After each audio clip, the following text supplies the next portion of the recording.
You should be going. Welcome back once again to Oathbound Roads, and what will be the final session for 2023, so that I prep done for the next stuff coming. It's been a real blast running this with you guys so far. So let's talk about how far we've come. So, the Unbowed, this humble mercenary band of 5 and a few tag-alongs of the zoological variety, and an ooze in a jar, all met in Ibrina just about 2 months ago, at the start of winter. Snowed in and with not much better to do, they took on a job after happening upon a fascinating and complex incident. They stumbled into the wild card in the plan of a would-be godling attempting to ascend to full godhood. But they didn't count on the power of, well, player characters. And then in the process, they learned a lot about themselves and each other. Working together in the aftermath, they have traveled into the bog country of Breveland, where they just took on their first full, interesting contract, where they stepped into the middle of an odd sort of turf war between a village of people and a colony of fungal creatures living in a nearby cave. Refugees from the deeper underground. Last session, they succeeded in brokering a degree of peace and a something of a solution, but things got tense before that. Said villagers got up to some pretty nasty things while they were away. Raiding and breaking into the town wizard's tower, taking him out and burning him to death out in the square. Then in panic, they stole the party's wagon and attempted to flee to the nearest other settlement. But they were caught up to fairly quickly, and with some rather tense discussions, something even better than peace was reached. A bit of closure and resolution. Those who had been affected and changed by the fungal people's unique maladies were offered a choice to go with the fungal folk into the underground, to bolster their numbers and help take the fight back against their strange enemies, the Crawl. The agreement was made. Folk departed. The group was left to await the arrival of a Professor Rassel from Hallow Hall that they'd summoned for, who could potentially assess the situation and arrive at a better solution for it. Now, that is all well and good and on its way, but a couple of y'all made some interesting choices the night before, and we need to get to those. So, since Garms technically isn't something he's aware of until morning, we'll start with Vask. So, Oh boy. what the heck, man? What are you doing?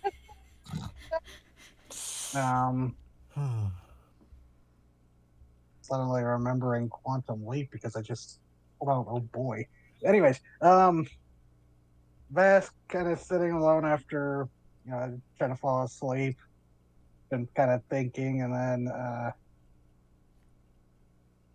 he might just kind of walk to the edge of their little camp around their carriage because I assume that's where they're staying. Don't think anyone's using the inn after everyone's been sick in it recently, but Yeah. Vask kind of sits down and thinks to himself for a long time while betting the ring around his finger before he uses sending. Sorcery points before, since I'll take a short rest. And he goes, relish the time you have left from the lives you stole. Accept that all your works and memory will be erased from this world. Saucy. 25. Saucy. Okay. So it's nightfall at this point. That's interesting.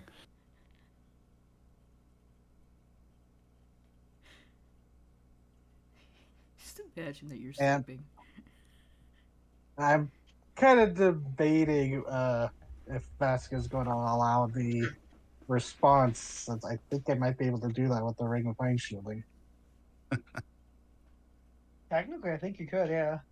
I think you could choose. Up to you. One certainly saves me some work.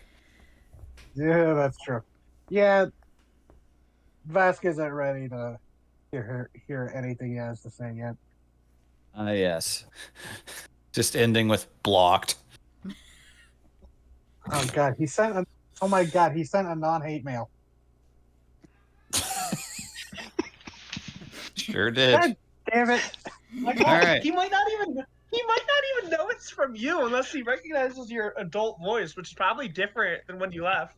Yeah, no, I mean, yeah, last time I Whoops. saw him, The hilarious idea of this evil bad scientist is working, and then suddenly in his head, it's like, "Fuck you, old man!" He just like startles and starts looking around. What? It's this. You could send him a message each night before bed. Just fuck you, I'm coming for you. He'd never know. Oh my God! that I could. It's just shattering. You still owe me money. Such power.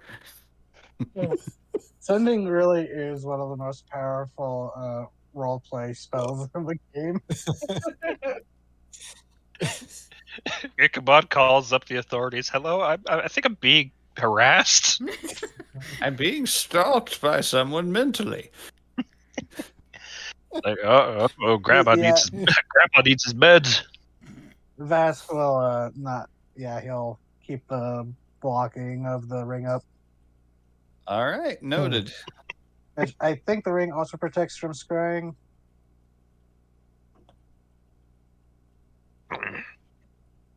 Well, that is a very interesting choice. I look forward to seeing what comes of that. This is fine. Yeah, no consequences will come. Sometimes you from gotta that take a swing at whatsoever. the. Sometimes you gotta take a swing at the hornet nest. Not that I'm saying you should ever attack a hornet nest because they don't deserve that. All right, first line in my session recap: Vask sent hate mail to Ichabod. Oh, God. Yeah, he's not telling And, about this. and blocked him. Yeah, that's what I was trying to remember. It's just like, hey, I need to tell you something. Unblock me. What? Fuck you. Blocks.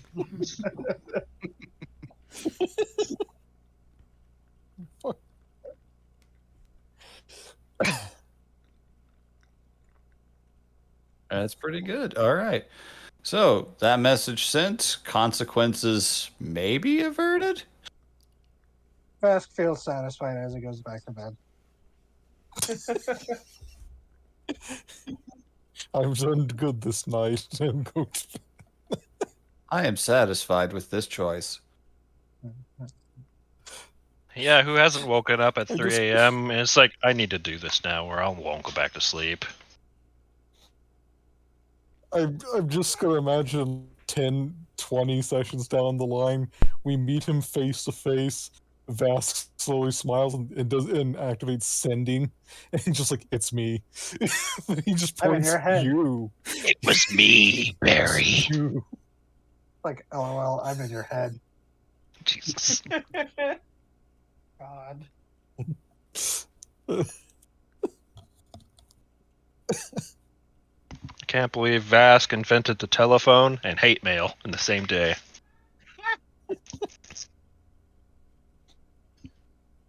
Yeah, I wasn't expecting that to be so comedic, but once that sank in, it was just like, oh fuck. Well, that's kind of what happens with pettiness. It's both very deeply personal and serious, and also kind of funny. It is a dramatic and very characterful moment in universe. Out of universe, it's fucking hilarious. Mhm.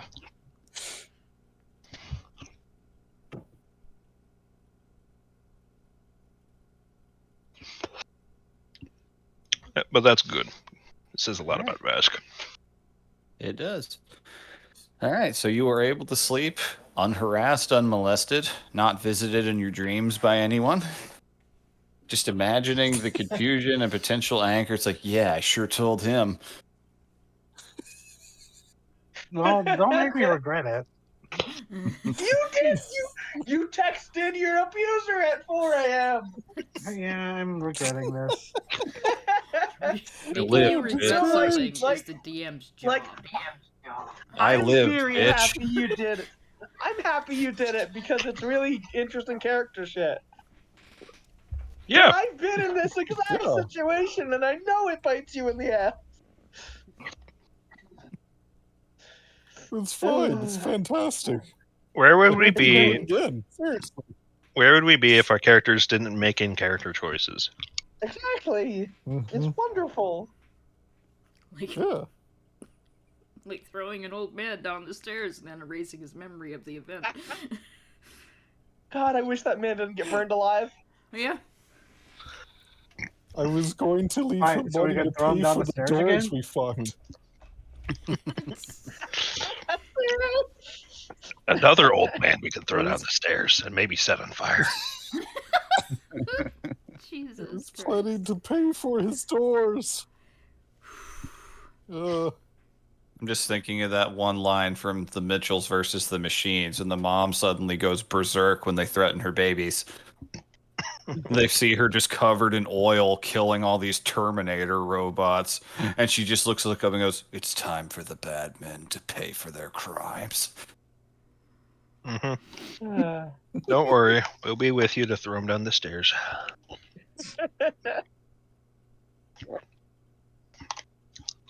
All right, so that passes without any immediate retaliation. Long term, though, who knows? We'll see.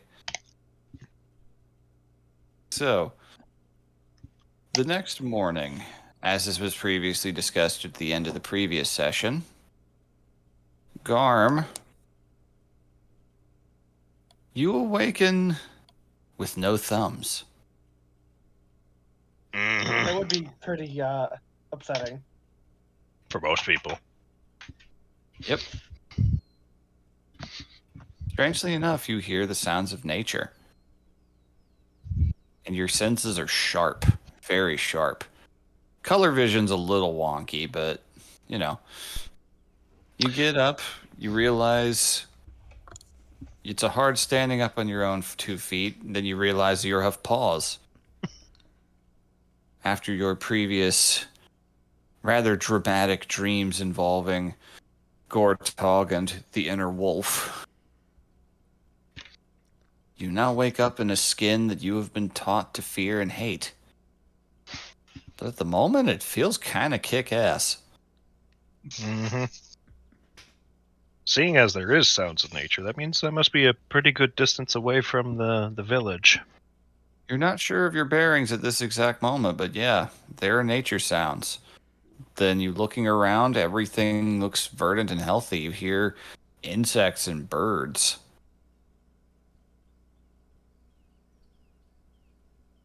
As one might expect in a swamp. Mm-hmm. Very alive swamps. Mm-hmm. So, what do you do?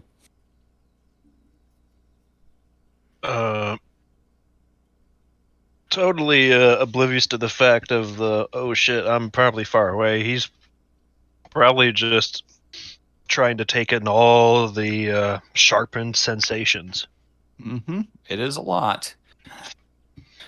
Every sound, every bird song that once was just little more than something to make note of now feels as though something's singing right in your ear. The smell is the really big one.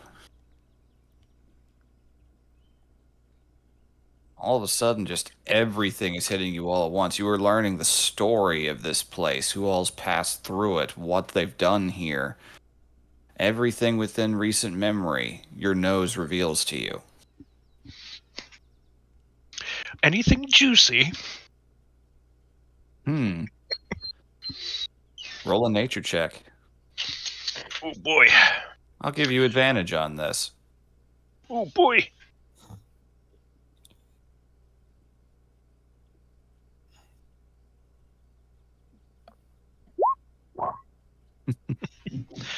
That's about right. All right, cool. All right, it is a lot to take in all at once with that 7. Mm-hmm. You are smelling a lot. It's like being able to look at the fossil record on a mountainside as a smell. Yeah. It's new. You smell all manner of creatures, some of which you didn't even know had sense. You could smell insects. You could smell larger creatures. You're pretty sure you smell that skunk you guys ran into. The most predominant and easy thing to pick up, though, is a strange waft of ozone.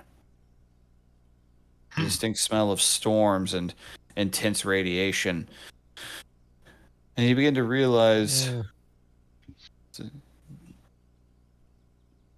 this greenery was not here until very, very recently.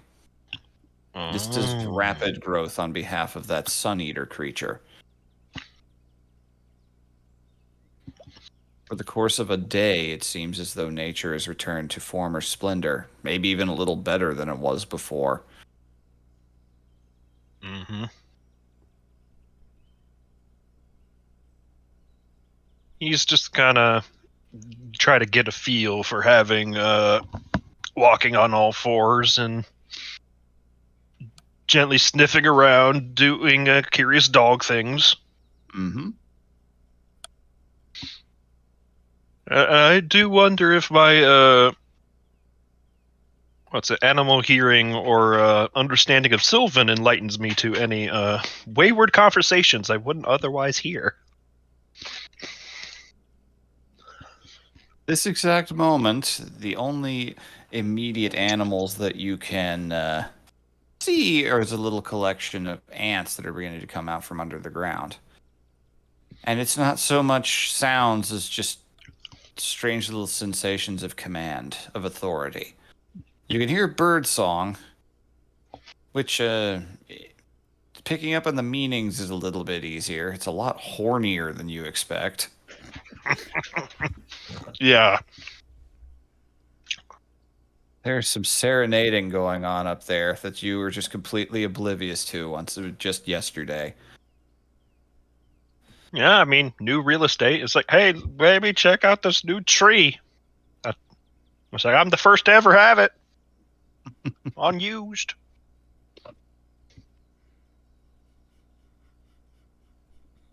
It was a very curious sniff of the ants before moving on. Mm-hmm. Yeah, that's basically what you're hearing. God damn it, Rian. Forgotten about that video. Great, now it's back in my mind. Thanks. Sweetie, spooky. Spookity spooty. Oh, that's right. I need to pull that up. But please continue. Yep. So, as you are looking around, just pacing about, getting used to the new wolf body, your mind more at ease than it has been in a very long time. The wind changes direction suddenly, and you catch a very distinct whiff. Oh. You, smell something that feels like 2 animal scents mixed together in one. Predator and prey aligned, and it very quickly vanishes from view. Well, nose view.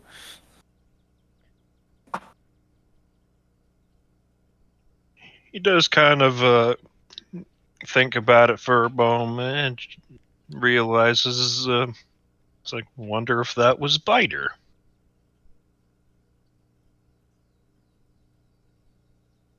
If it was, there's no visual indication of such. You'll have to search.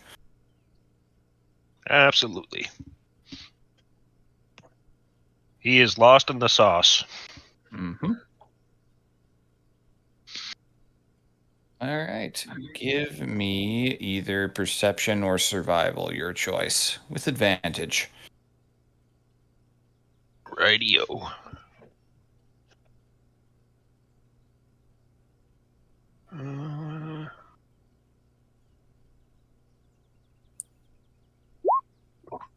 Well, there we go. It happened to someone else. Finally. So, you sniff about with your big snoofler, just trying your best to figure this new thing out. You stumble over yourself every once in a while. You're not used to your arms and legs being the same length. Mm-hmm.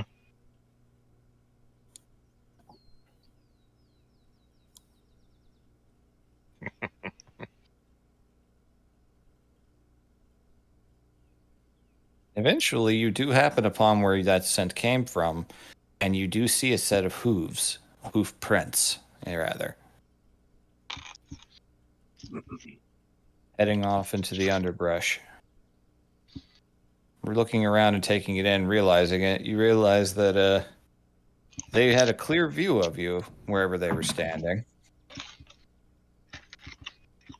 Very likely might have been Biter. Yeah, he's definitely going to trail after it very calmly. Doesn't want to seem like he's hunting. In case Biter does not recognize him. As you move, you become aware of the wind changing direction again. You catch that same whiff again, but also the scent of sweat. And then you begin to hear the sound of hoofbeats moving faster through the underbrush ahead. Whatever it is running. And instincts are very powerful. Can I tell whether or not the sound is getting closer or further away? Further away. Well, since this is a feature, being part of a wolf, I can speak wolf. He's gonna call out for Biter. Okay.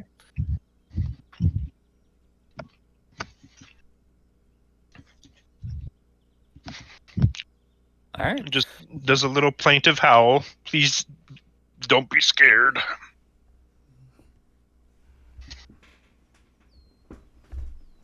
The hoofbeats come to a stop, but you do not hear the sound of anything approaching.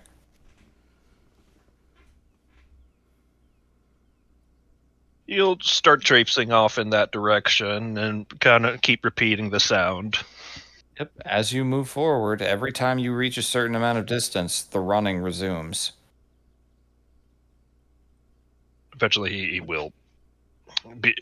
Garm gets a little frustrated, takes a sit, and just does a big dog.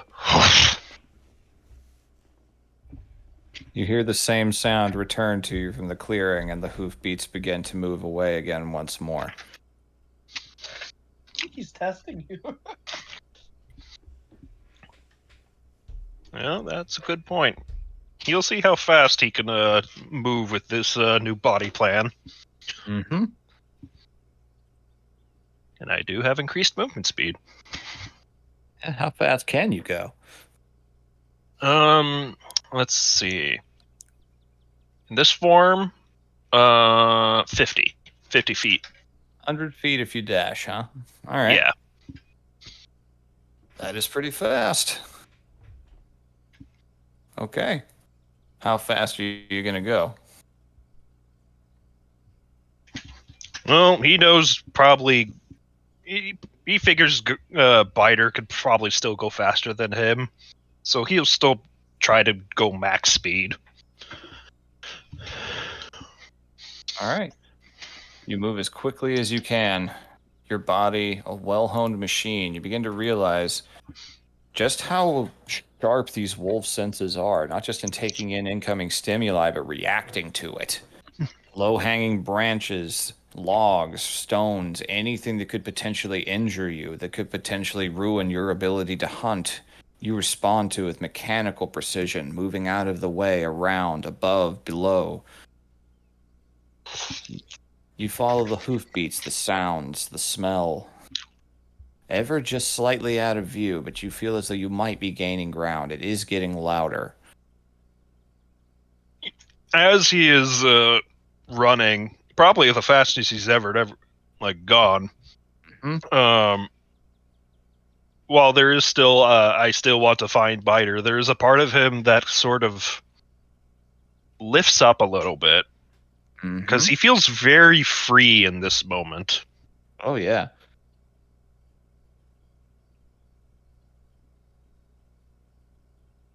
So, go ahead. Yeah, it's just he feels, you know, kind of like as you said before, he feels good, better than he could recall. Mm-hmm. You feel the positivity of a doggo in your soul.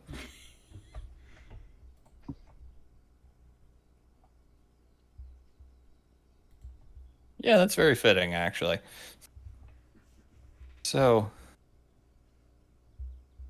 you race, moving forward ever more. You start to hear in your ears, even though you have tunnel vision somewhat from the speed you're running at, you start to hear the sounds of running water, which begins to get louder and louder. You begin to hear the sound of the air opening up.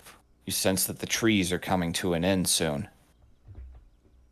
And as you bound, your body, well tuned and well honed, comes to a stop as though guided by its own unseen subconscious force. And you realize you're standing at the edge of a cliff near a waterfall. And standing at the edge of it, looking out, breath heaving, eyes wild, is Biter.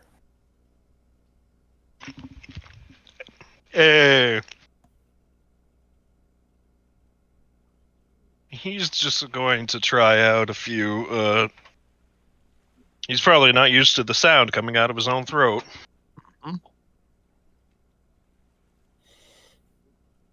But he will nonetheless try to communicate with Biter. Okay. But Biter. Weird. It takes getting used to.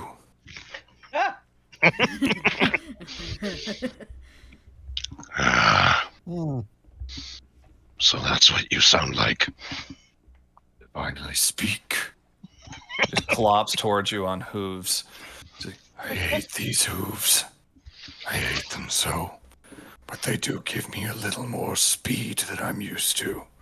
But still... Shakes his mane in the mist from the waterfall below.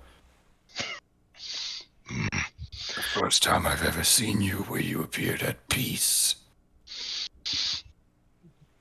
Yeah, it's a queer feeling. I imagine not so different when you first got into this skin. I consider this a downgrade, honestly. Kind of lifting up a hoof and clopping it down. We all have our tests. And you have passed one of your own. Yeah, it's remarkable.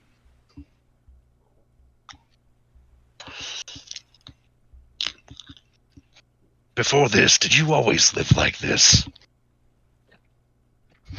Just nods and looks up at the sky. I have hunted across the cosmos and the chaos alike. I have known how it is to run in every direction and see nothing. I have known how to track stars and fell them. So yes, I've had a taste of it.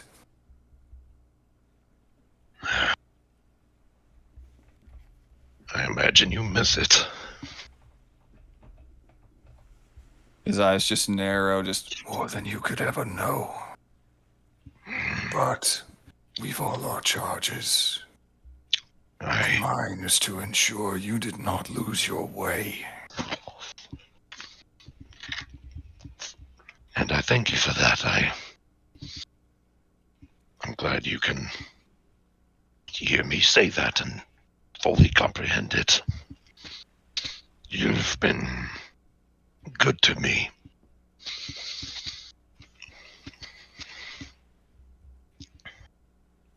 You are part of Gortog's pack, though you've still yet to shed all of your milk teeth.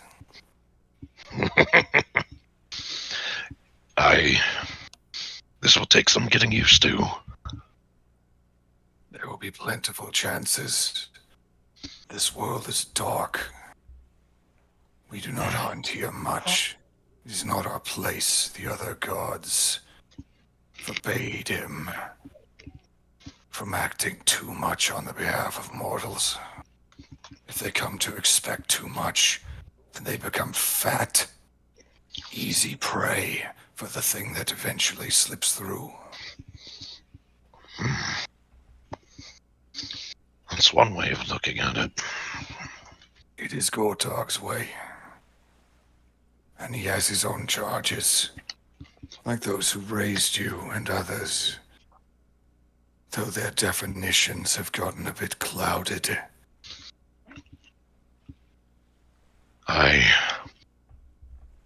Until now, I've only felt the struggle of this, but never the liberation of it. Just be careful. That liberation is not perfect. The joy of the hunt can sometimes cause you to forget who's in your pack and who is not. That is true. This form, I can understand why it is seductive. The urge to taste blood in your teeth, to feel life leave your jaws, slipping away as the flesh remains. There's nothing like it.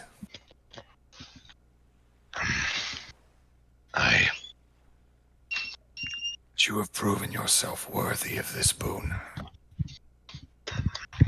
And I've been instructed to officiate something of sorts. Oh.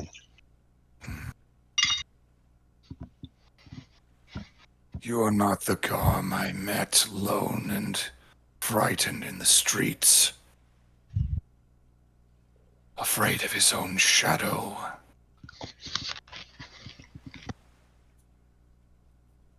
You are a hunter, a hound of the stars. And there is much meant for you here. So Gortog tells me.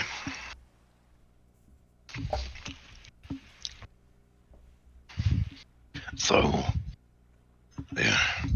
my memory is still fuzzy. It was meeting him is always overwhelming, but I cannot help but come away with the impression that there is more in stake than just his claim to me.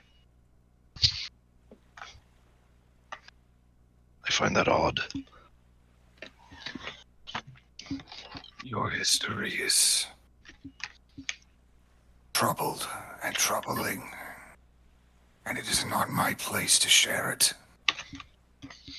I will aid you in guiding you through it as long as I am able.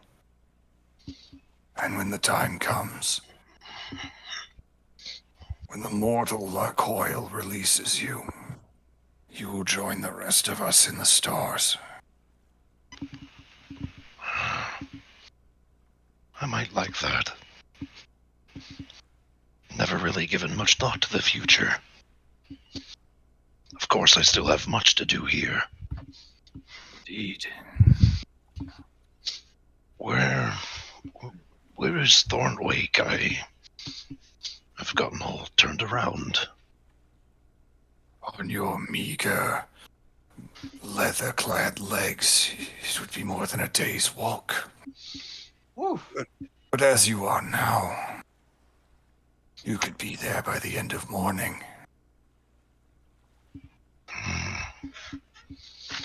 I looked upon you when I first met you, and I saw twin shadows, ever attempting to distance themselves from one another, ever attempting to feed one wolf over the other. I don't see that now.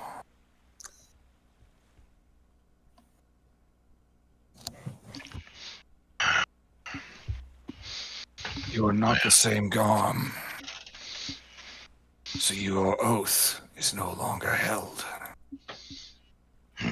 So we must forge a new one. I'm ready.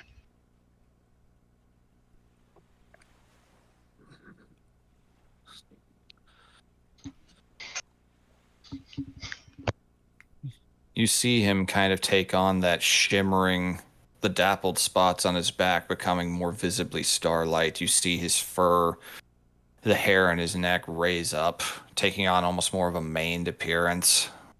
His tail seems longer. For a moment, you see the wolf within, his boundaries expanding. Very quietly mutters, "You're beautiful." It's true. Damn it. All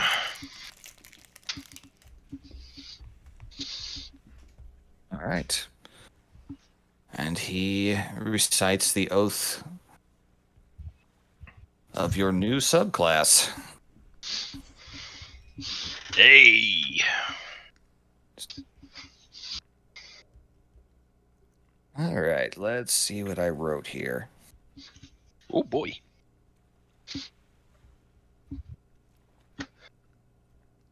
All right.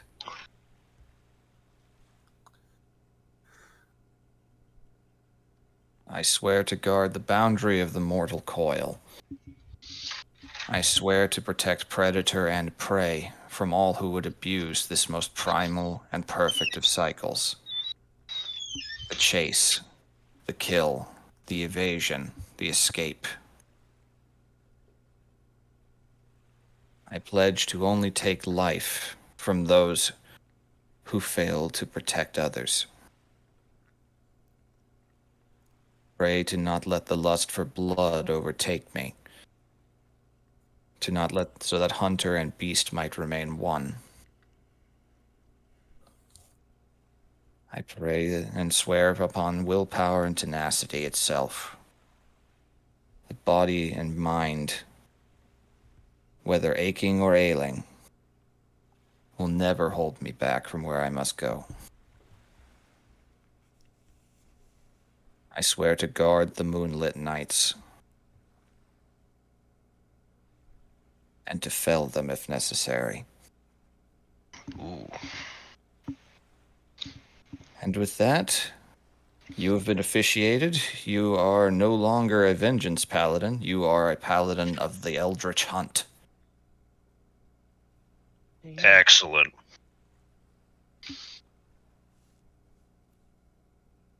With enthusiasm uncharacteristic of at least his old self, he will bound a little bit excitedly. Aww.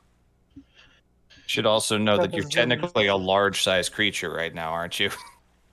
I remember looking that up. It didn't specify what size I am. It said, other than size, you are indistinguishable. So I would assume I might be the size of an average wolf. Okay. Yeah, wolves are medium-sized. Okay. I just wanted to make sure about that, but still. Okay.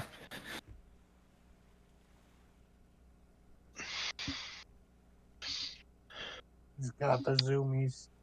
Yep. Big time zoomies. So, with that energy and vigor and your oath renewed, much more whole than before, you and Biter return back along the forested trails. It's a beautiful trek through wild paths. It's strange how your instincts work here. You don't need roads at all. You just know exactly where to go on smell alone. You could smell where you came from. You could tell the directions. And as you approach Thornwake, what are the rest of you doing this fine morning? Bask would do his normal of making breakfast. Mm-hmm. Has anything changed for this area, or is it still pretty desolate? No, it is verdant. Overnight. Oh shit! That Oh, Sun Eater might probably help in boosting it. Yeah. I wonder if the Sun Eater might have a connection to the moon. I mean, the moon is reflected sunlight, but I don't know if that works in this setting. More like we opened this place up for growth, and then did a ritual to encourage land fertility, and the Sun Eater just so happened to mosey through. Yeah, otherwise, I am very scared of the implications of the Sun Eater's temperament if it's connected to Rosk. Very possible. Yeah. I'm just of the mind if we leave it the fuck alone. It's Ross's. It's the black Persona. No, it's their kid. It is Oh, called fuck. the Sun Eater. True. This is true. All I can imagine now, he's like, he goes out for his morning coffee, looks at the fucking windowsill, there's the fucking bird there. It's like, oh, come on, get it! It's a Ignore frog. that. So just, Oh, great! The owl's back. The owl's back! Chases out Was the that broom. comedian?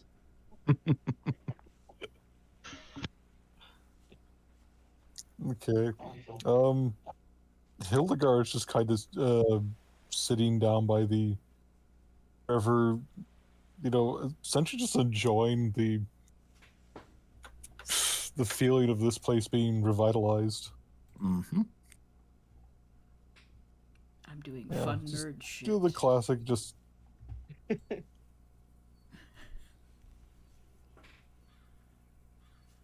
classic don't wanna do it grass, now, but- feet dangled in the water.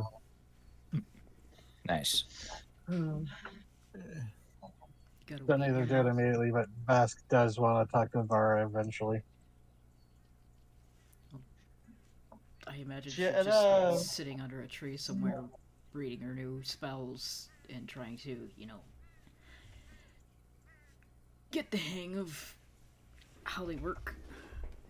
Mm-hmm.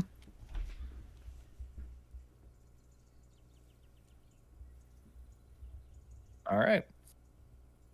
Jeddah does like a walk around the town, like the town, the village, just Yep. see what's its state now, Mm-hmm. and then she's just gonna take some time to like look through the wizard tower.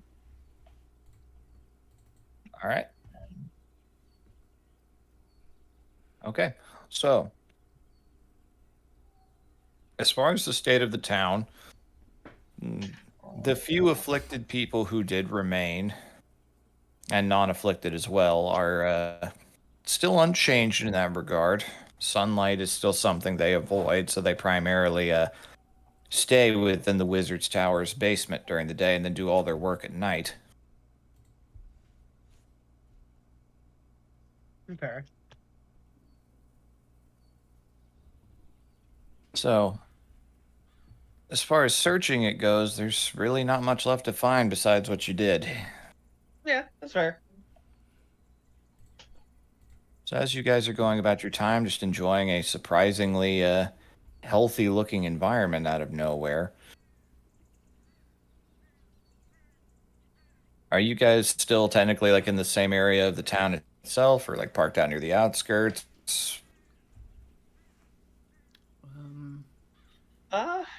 Would you have brought the wagon in after what happened? Oh, they're Yeah, not going to steal it I mean, from us as long now. I know, as long as we but have eyes on it, it should be. Just this, but green.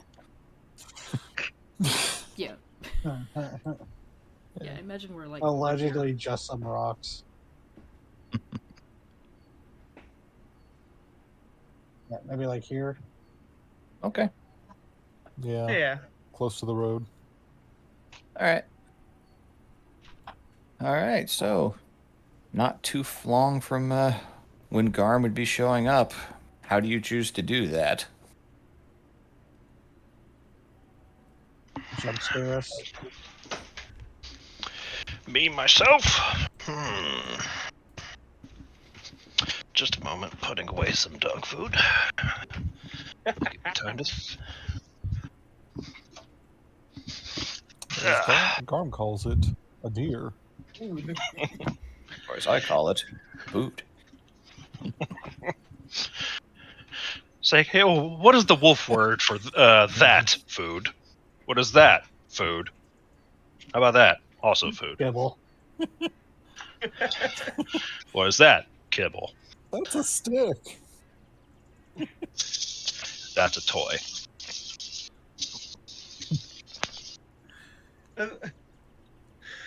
Jenna is visibly grumpy.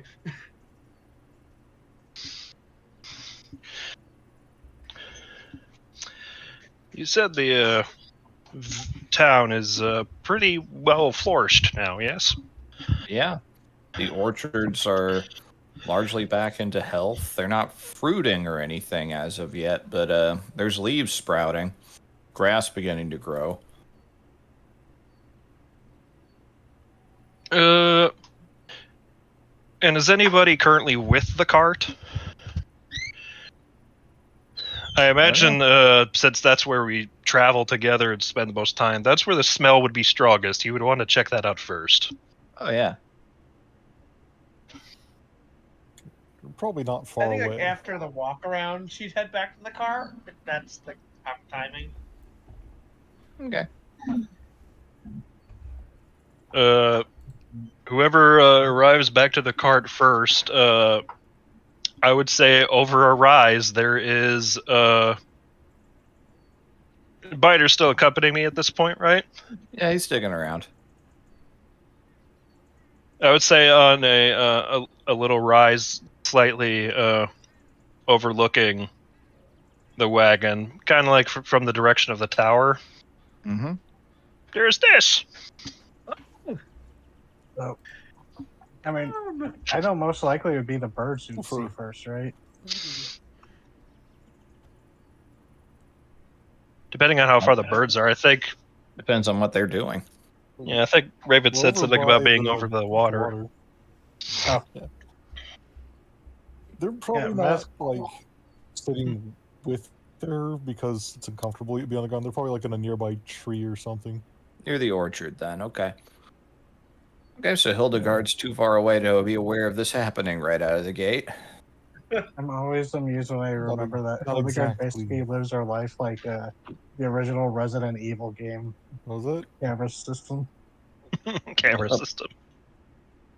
You're not wrong, and I hate.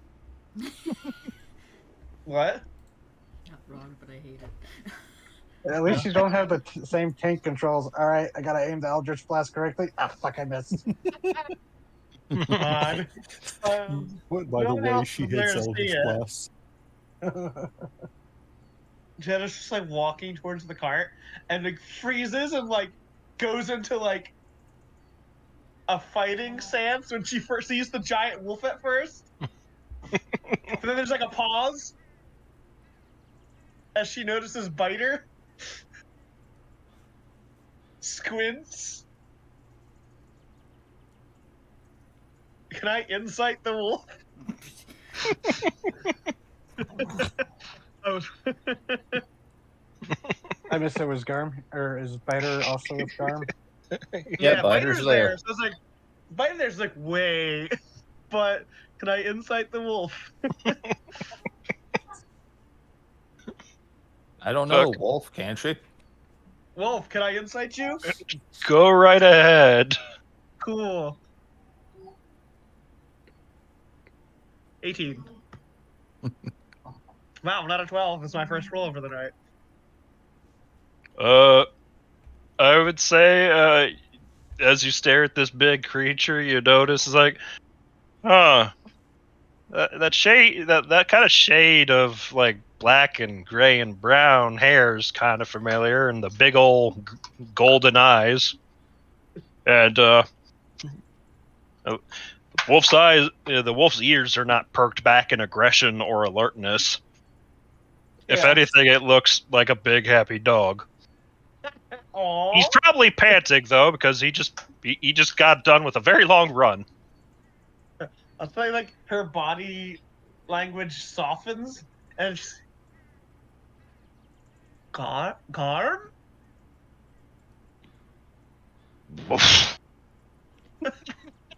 Spider turns to look at you, yawns, mouth opening fully like a dog's, Fuck, God.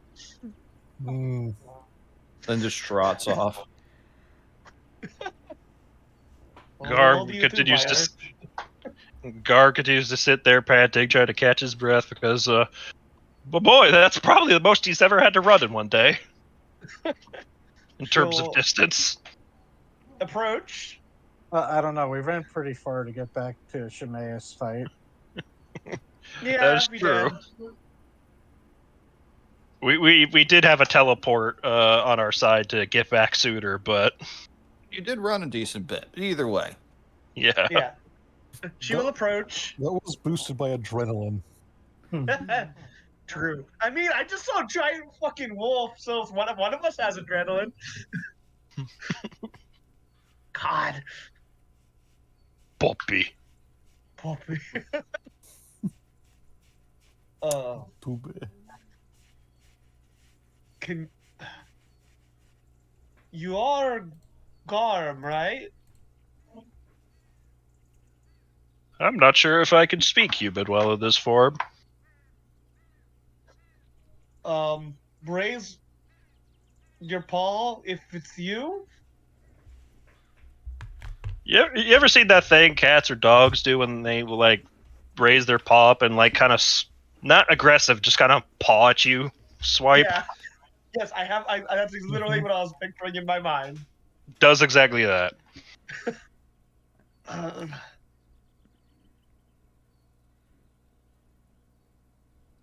This is new, right? Just kind of nods his head, still panting, tongue lolling. This is clearly a very happy dog, so it's kind of hard to believe it's Garm. Yeah, so she's very confused. This is not my beautiful edgelord. Yep. Normally, I am the knight, but now Pupper. You whole bumper. Usually it's the but sad. Never like can understand the being happy with being in a different form. Well, I guess a big part of her. Mm-hmm. Garm, you look happy. Woof. It's fucking me out, man. I mean, the communicating part's going to be tricky with you like this.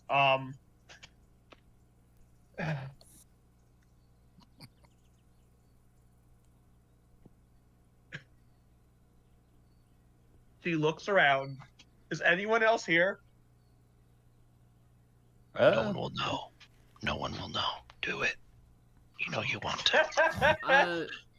Dvara would be sitting up against one of these trees, but she's probably not looking at you at this moment. Okay. Then Vasquez is probably by whatever campfire he was cooking at, just smoking his pipe. You would be close by then.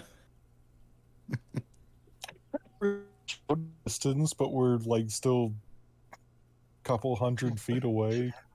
She's going to reach Least. out and scratch Garb under the ear. Aw. Oh. He definitely leans into it. He leans into it. Oh. So much so, in fact, he flops over with all of his body weight. Oh god. He doesn't flop onto you, but he certainly just. All right. God, I think this is the happiest I've ever seen you. Mm-hmm. She'll kneel. So, quick question. Has anyone else been hearing like in the ambience? Is there a fly buzzing noise? Because I keep hearing like it sounds like I'm being dive bombed by something. Yes, there is. Yeah, there Yeah, is. there is. Okay, The swamp has returned. it's happened like It's 3 times. Like, bees. where the It's fuck is that bee fly? humming. Sorry, that's Fuck. probably It's vast in fine. game too. Just like fucking swamp flies everywhere. Yeah, like the a- bugs yeah, have come back. Plus side, then life has returned. Plus downside, the bugs have returned. Yeah. Start telekinetically pushing them away as they approach. They're too A small. fly You gets can't hit them. slapped with an invisible hand. Invisible anti-mosquito force field. Just picturing a mosquito trying to push through it to get close to you. Yeah, I just remembered now that one, like, it was from Pokemon where, like, for whatever reason you can't approach this old man as the guy is practicing his key guard, moving so quickly he pushes you out without being seen. Are you? Have? I can't ask questions. You can't talk right now. Yeah, it's too bad you don't know any, telepaths. Quiet, you. You're not here. You're over by the campfire. Do you want to come see the others? There's a look of, yes, I want to, but also the ground is really comfortable. Oh my god! Like, Hey! you don't understand, the ground is more comfy than it has ever been in his Yeah, entire so- life. She'll look over towards the camp. Hey, guys, What? you need to come over here. Okay. Why? Do I need to set something on fire again, or something you just want me to look at? No. Hmm. Garm is here, and you gotta see this. Yeah, I was Okay. wondering where you went off to. Yep. Oh, Yeah, get up. The Still smoking ravens. his pipe. Sorry, Raven. Nah, go ahead. You guys are closer. we'll walk over.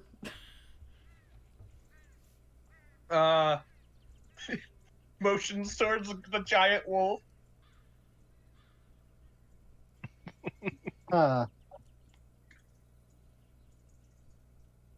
Do we see Biter get back also? Looking around, you do see him off in the distance drinking out of the lake shore and a very long tongue coming out of his mouth. He's drinking like a dog. Oh god. He actually, his face looks distinctly more dog-like after than it did yesterday.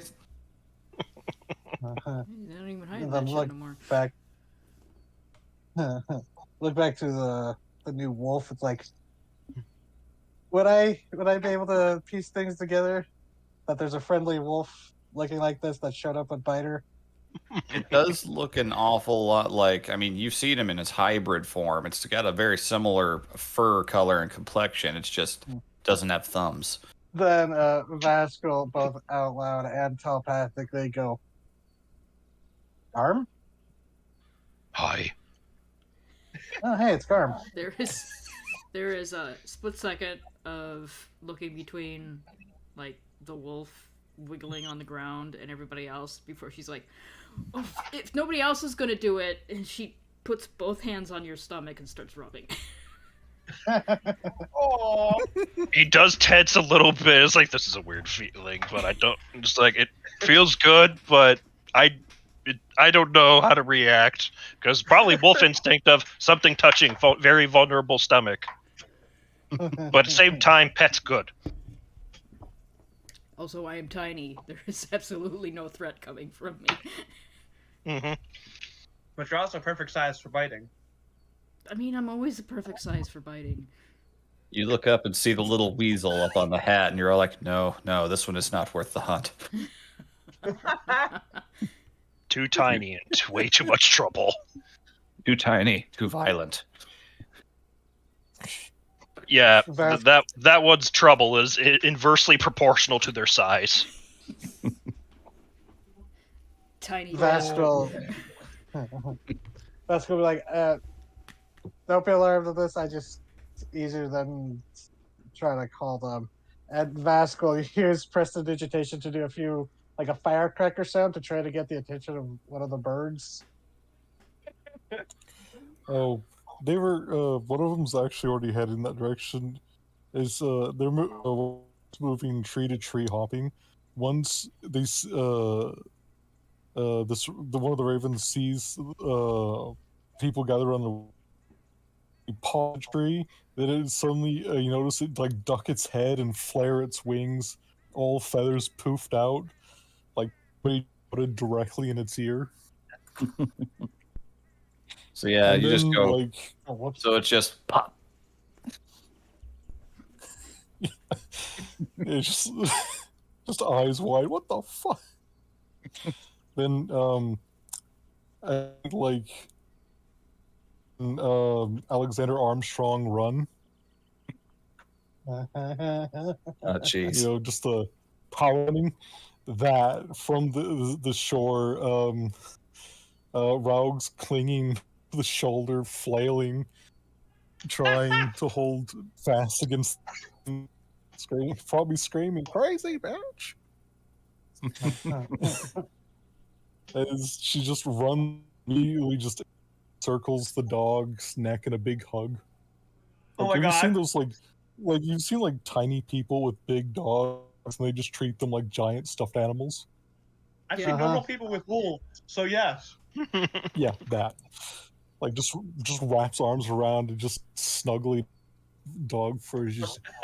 Oh, it's a puppy. It's just a puppy. After all, just scrumbling the face and hugging it tightly. Oh my God. His ears do perk back a little bit of okay. Hugging makes dogs ang- Hugging makes dogs anxious. Yeah. Some dogs.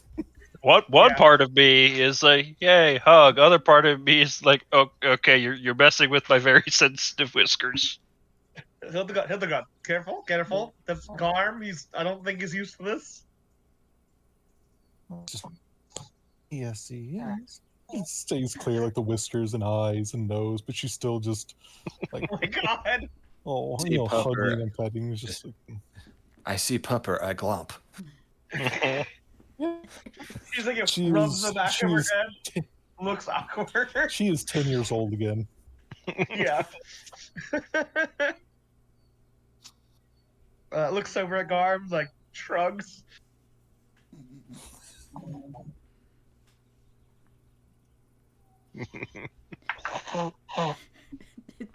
Vara stops like petting his stomach and goes like, "If you didn't want to get pet, you shouldn't look cute, stupid."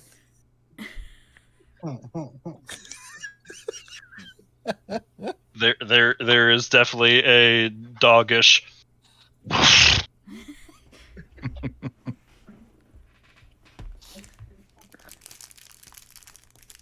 Oh, look at who's a big Oh. grumpy puppy. Yes, he is. A big grumpy puppy. Now You he's know looking Garm's at you gonna, like- again. There's You some know very Garm's gonna, like, there's some remember very that when he fun turns back, right?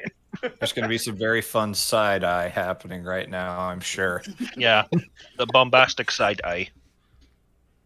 Yeah, while this is happening, It's really taking just a 10 bird minutes to staring cast at the you telepathic saying- bond.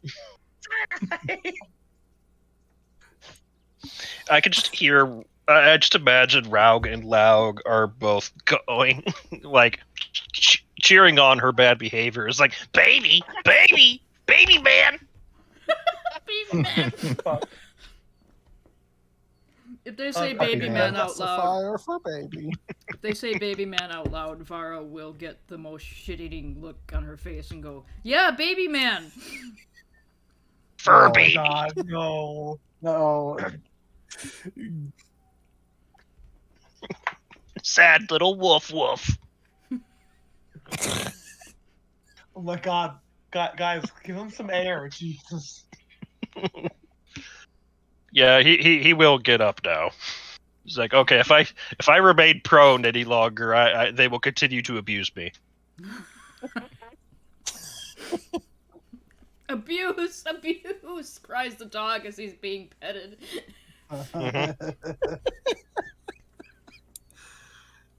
I did not sign off on this. Don't stop though. Yeah, Mhm. she'll pull back as the dog, moves.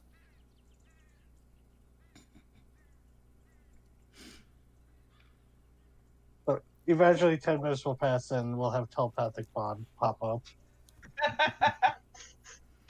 Awkward stare at everybody for the rest of the 10 minutes. I think he was Oh, doing that as Hildegard was petting. Yeah, no, I was just making a joke. Yeah. Just lots of little just. All right. So what happens now? And then all of a sudden, you're able to hear thoughts. God, what are Garm's thoughts like? Well, you recognize his voice. Hi, Yeah. hi, Hi. What? hi. Oh, hi. Hi. Hi. Hello. Oh my God. She's talking really hard. Just straight up comes She's onto really him at this hard. point. Oh no. She's trying not to baby talk the dog, so it's coming off weird. She's like, the Garb, do not baby talk fucking friend. So it's hitting in a weird medium area. So this is new. What happened? Yes, this is new. Is it permanent? Had talked to Gortog, woke up like this. All right. Long story, lots of big words. He happy. So is this a Gortog thing or is this a you thing? I don't know. Might be both. Maybe. I mean, Biter seems a little less hoarse and a little more this. Just that Garb. Yes. I noticed I he got thought fluffier. I thought I saw somewhat predator in the face than usual when I saw him. You hear Yes. him bark in the distance. Oh my God, Oh, that's terrifying. Oh, we're sparking. Got a character. Terrifying. In character, Yes. he's going to have to try harder to get rid of Hildegard. Yes, Biter officiated new oath. Uh-huh. It's a big change for Palace. Yes. Is it? It can be. Changing your oath incorrectly can completely lose some parts of your magic. It it can change a lot of faculties about you. It's usually not something to be taken lightly. Mm-hmm. I I haven't tried magic since this. Lots of stimulus. Can you do Right. magic like that? Have only one way to find out. And I'm going to try one of my new cantrips. All right. As a wolf? Yes. you can fly again. And I am going to cast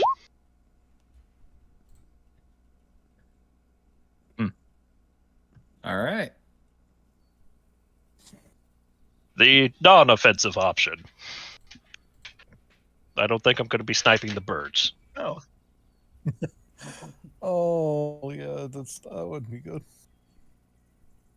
So yeah, magic comes out of you. Same way it would have normally, but you are doggo.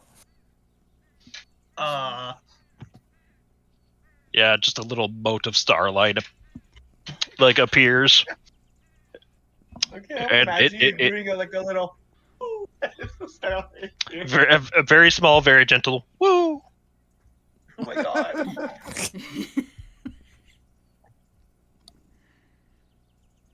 Well, doesn't seem like your magic is broken.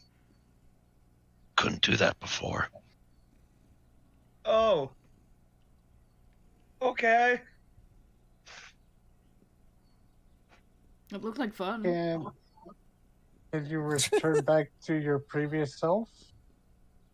Hope so. I mean, if not, it's not the worst. No, the Shifty bar. eyes. Well, I'm just trying to make him comfortable. No, you just want to be able to pet him more.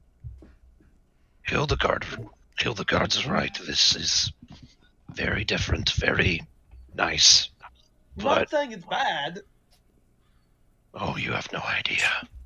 Oh my god. You But seem very in actually- control. I think I do actually. you turn from person to person to person. Yeah, doesn't mean different skins aren't more comfortable. Well, yes, but not just comfy, but sharp, fast. Okay, that I don't got. I can smell so much now. That's actually how I found the village again. I was a day's walk away. I guess that makes sense. You're probably much faster like this. Yes. Yes. Cast haste on the wolf. Oh my god. But Super zoomies. The biggest Zumi. Oh, Mhm. oh my god! Like, If we he's- get Izumi was pent up for his entire life. if Garm gets a dancing weapon, he'll be Alucard from Castlevania. But don't know how to change back quite yet. I wasn't awake when I became this. Oh, all right. Well, do it in your own time. Transforming for the first time, I'm sure for even other shapeshifters is different and trying. I've half shifted many times and it's always painful. So, and not very pretty. Yeah. Which, I mean, you've seen him transform into Yeah. hybrid mode before, bursting out of his own skin. Well, when you're ready, I'll try and ease you back into it. Take what I know, see if that's at all applicable to you. What's transforming like for you?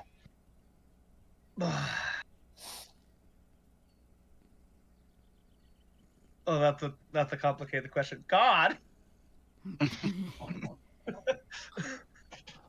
I imagine it's like flexing a muscle, but like Yeah, it very much getting feels better like and better that. at it, and just holding that muscle flex for a while. It feels like clenching something, and also kind of like the feeling of a shift is like stretching the tired muscle at the end of a long day. It actually feels really nice. Ah, okay. This is gonna be only to Garm, like, just not telling it to the rest of you. It's like flexing a muscle, but it's like you've cut a lot. You've done a day of rigorous activity. You're relaxing, and you just untense or tense or stretch, and you ease the tension. It's actually an extremely pleasant feeling for changelings. If I could, I would do it more.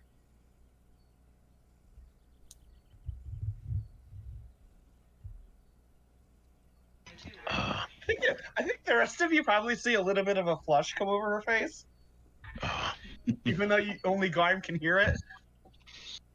I mean, I'll try, but shifting usually is very painful for me. Lots of Yeah. things tearing and snapping and Different, yeah. But maybe there's the same basic principle: finding the muscle you need to tense or untense. yeah, because I don't remember last time I was this relaxed. So maybe I do have to tense. It's not. I don't know if it's the same, but it doesn't have to be a bad tensing.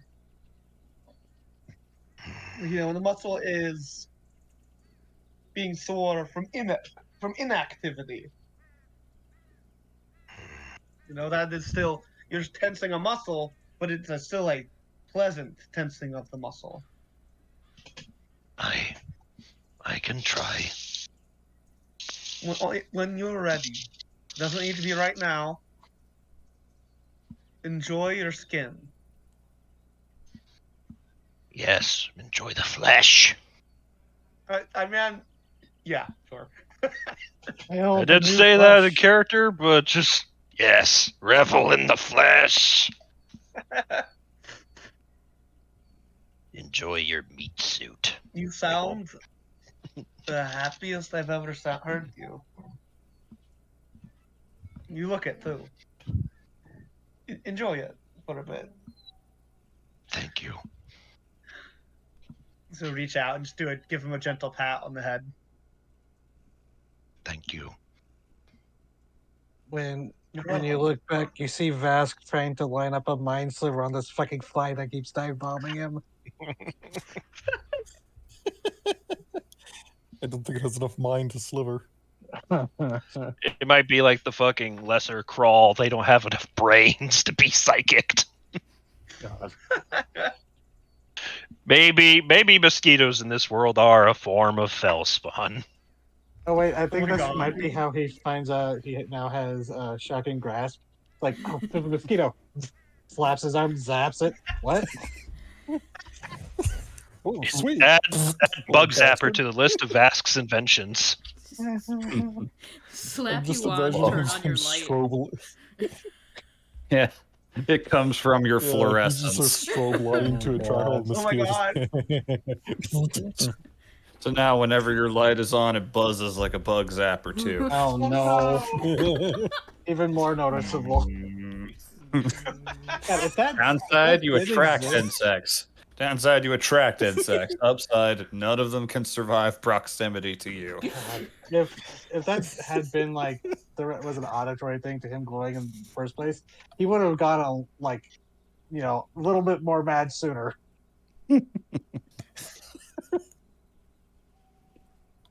I Probably think the we rest would of have you, probably too. slapped him long before. Yeah. All right. So, you are all together again. The day is yours. If you had anything you wanted to do or say, you have an opportunity to do it. If not, we will move the story along. I believe I Vask think I'm said good. something about talking to Vara. Oh Yeah. After get back, and Garm's gonna be a wolf for a while. Vasco will be like, "Here, see how you like this a bit more," and he'll toss him some of the meat, or like that he cooked for breakfast, like from the rations and stuff. But he'll then go find Vara because you said she was up to nerd stuff. Yeah, once she stops petting the dog, she's going back to go again. Nerd stuff is writing the spell down over and over again in her book to, Oh burn it yeah, in. the ones you found from the wizard. Yeah. And Vasco will walk up. He's be like, "You have a moment?" I have several thousand moments. Okay, fair. And Vasco will just gonna sit down nearby and then shift into telepathically going. So I may have made a mistake last night. I was kind of thinking about what you were saying about different paths and threads of fate. That's what it could be called. And I may have done something to tie my thread with someone I thought I. And Vasquez like realizing he's getting a little lost with the metaphor goes, send a message to Ichabod. She has like been looking at her book and writing, but also listening to you because she has no other choice. Mm-hmm. But she stops. You could see the quill that she's using stop moving, and she doesn't look up or anything. And then you see her like close her eyes, like she's got a migraine.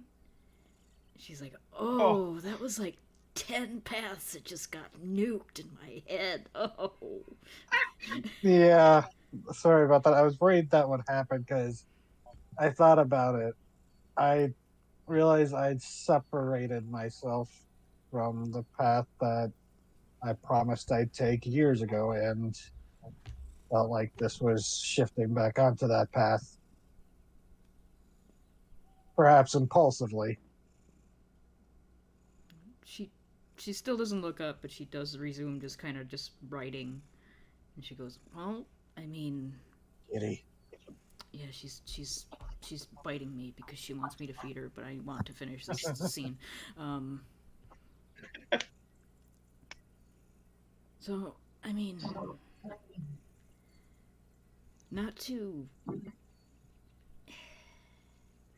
Would it make it better if I told you that any path that you didn't try to do anything about Ichabod was really bad?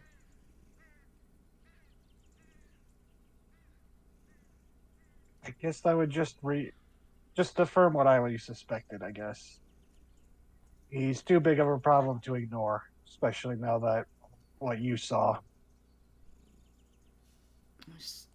Breeding draconic monsters and then Kelba. That's not going to end well for anybody. No, probably not.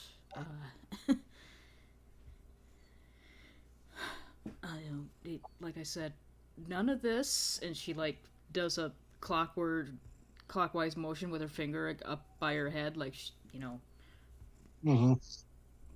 none of this is what I'd call completely reliable. It's more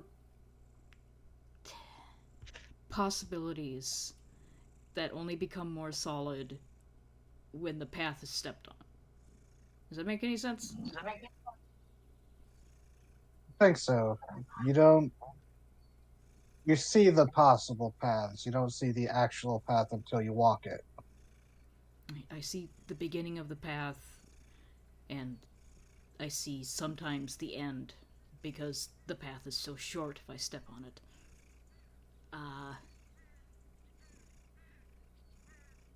Every possible ending where you deny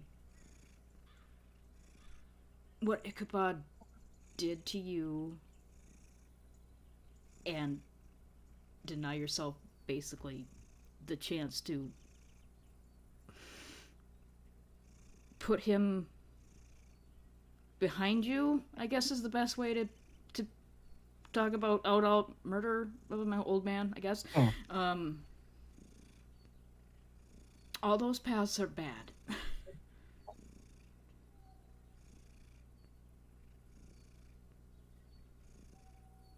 And there are things that I did not see before that I see now. And she's not looking at you, and she's writing as she's thinking this. Did you know? One of the more terrifying things I've ever seen was Seamus. I can't imagine. Would you like to guess why, Vask? Now she's turning and looking at you out of the corner of her eye.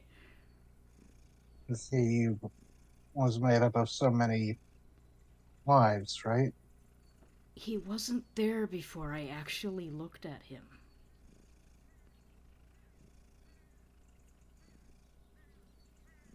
before I put physical eyes on him, That is he never unsettling, but appeared. that's. I mean, he did say he was going to write himself into the history of the world, so he might have literally dropped himself in. Didn't exist until observed. Vask's head is starting to hurt as he Timaeus. I considers think you mean quantum. Schrodinger. Yeah, And right now he's in a box, neither Aha! dead nor alive. Like I don't want to tell the others, but I think you can handle knowing this sort of thing, Vask, because it won't leave your head. I can trust that it won't leave your head. right. He looks back when I look into his future.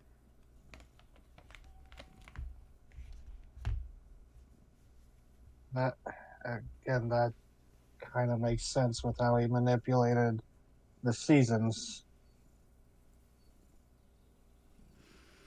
Oh, and then Vask, like, he actually says the O part as the deeper realization hits, as he goes, "I won't." That is, through the telepathy, goes, "I won't bring the word of this to anyone." Uh, she goes, yeah, anything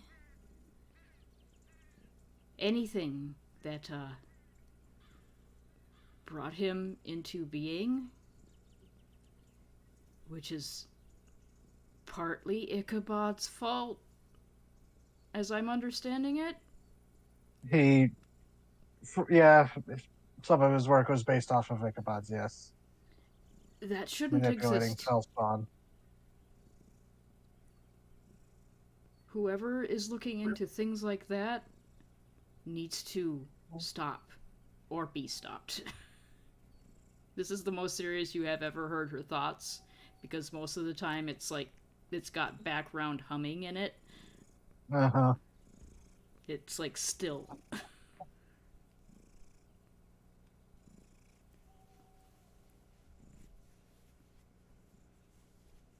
I agree with you.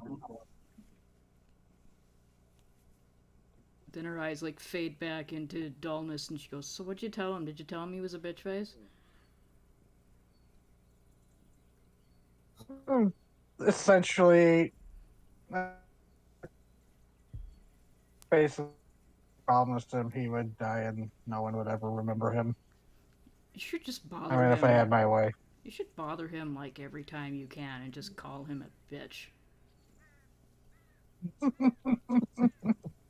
Just Like, like it's Vask laughing, so whoever's nearby will once again just see the two of them silently sitting by while they just occasionally Vask chuckles.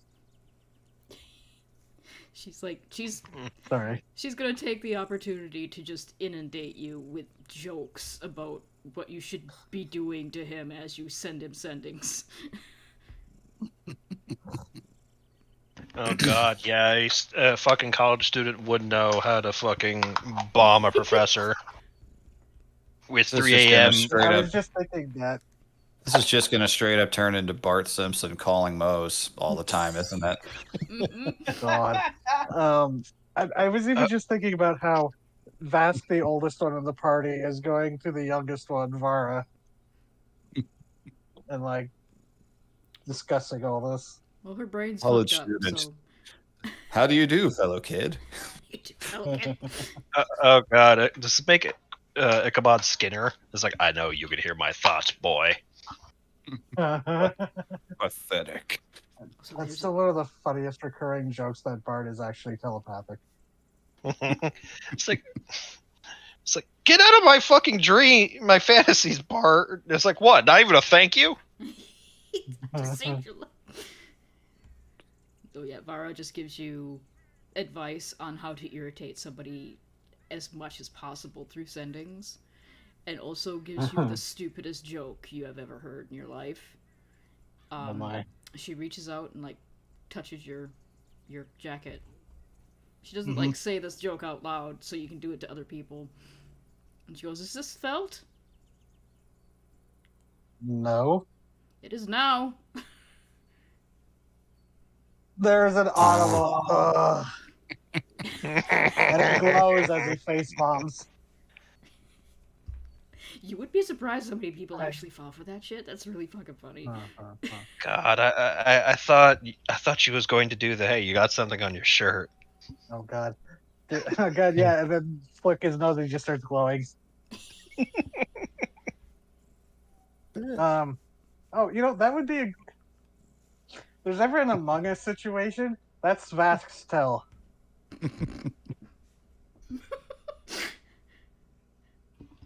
Oh, slap him and he glows. Okay. I don't know if changelings are bioluminescent. I don't know if I don't think I can copy that. Yeah. Nope. You Yeah, copy that's the something look. you got from a An hag. I still don't know what the heck. An octopus might, but we're not going to find a land octopus.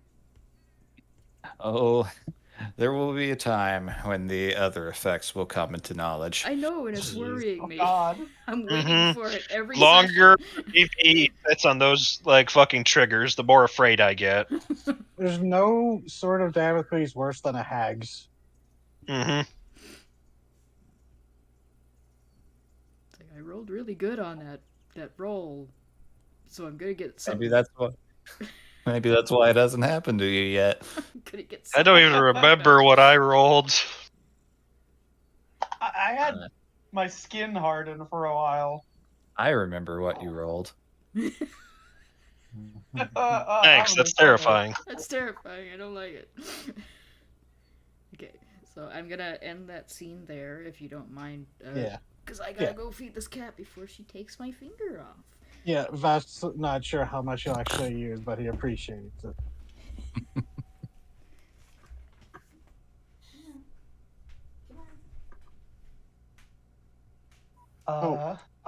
Sorry, real quick.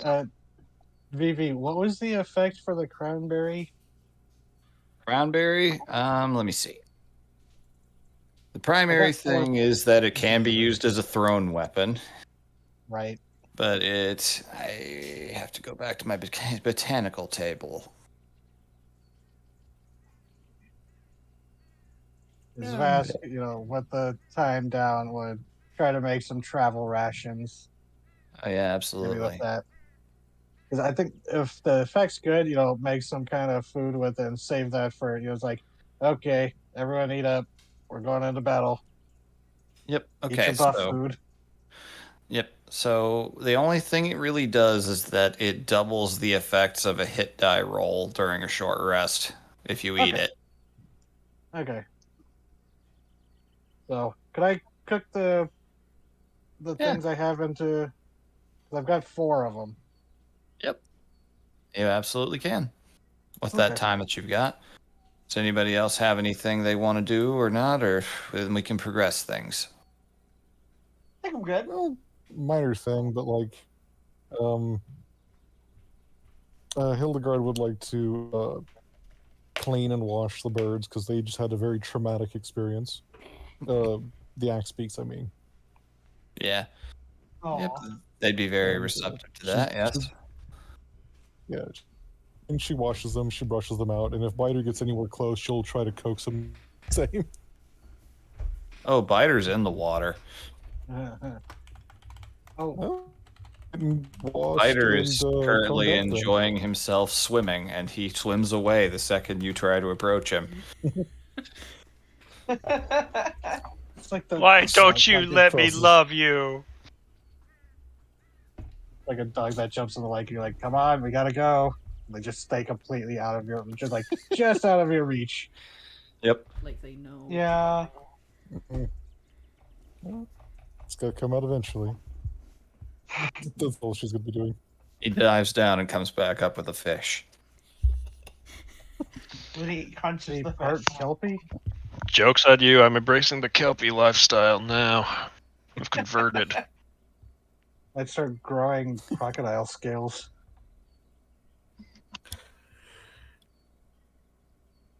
All right. So the day progresses without too much incident. Things are largely very calm in Thornwake. Then the next couple of days pass. Isgarm when is Garm going to try to shift back? If that's going to be like over the same day, or are you just going to let it ride for a while? He'll try it over the same day. He'll, at his earliest convenience, really. Because One as thing before we good move as ahead. it feels, it's probably somebody will inevitably come and try and get their attention, and getting jump scared by a big wolf is no bueno. No. So the reverse back biter actually would walk you through it. Oh, At first, there is a bit of hesitation. You can feel that same familiar feeling, that the loathing, and when your transformations were more harsh and violent, you feel something tugging, trying to pull away from you, and you realize that the reason why is the wolf is having a really good time and doesn't want to go back in the kennel. Yeah, can't say I blame it. Spider teaches you that the key is to be gentle and be honest. You don't intend to hide it and lock it away forever. That's what it's afraid of. Yeah. It's spent the overwhelming majority of your life starved of a chance to have a day like the one you just had. You realize it is very much a part of you. Not quite you, but not quite separate from you either. It is not the vicious monster Hernan and the others feared it was. It is an animal that hunts and wants to hunt, takes joy from that kind of action.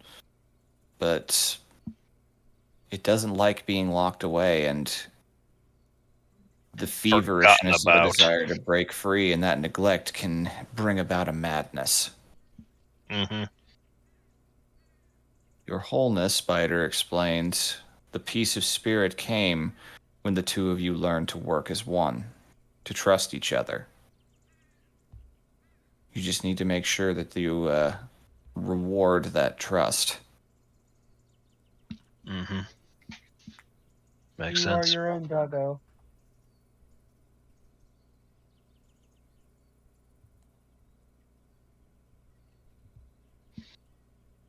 So, in time, with enough gentle coaxing, promises and assurances that that fear from before is not there, it recedes, and the first time in your life, a transformation doesn't feel like your body is being torn apart. It's still a sight to look at. Yeah, I can imagine.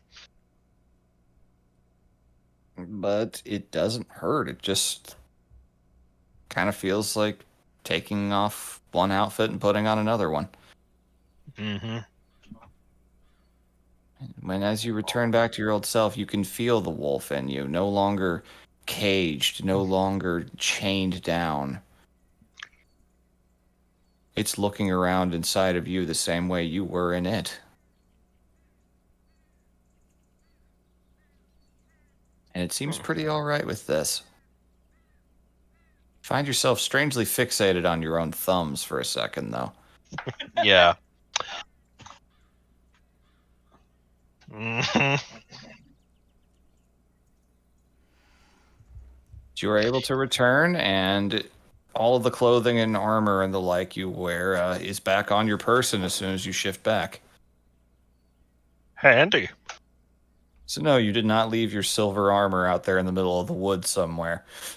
Yeah, I'm glad of that. Yeah, Vask.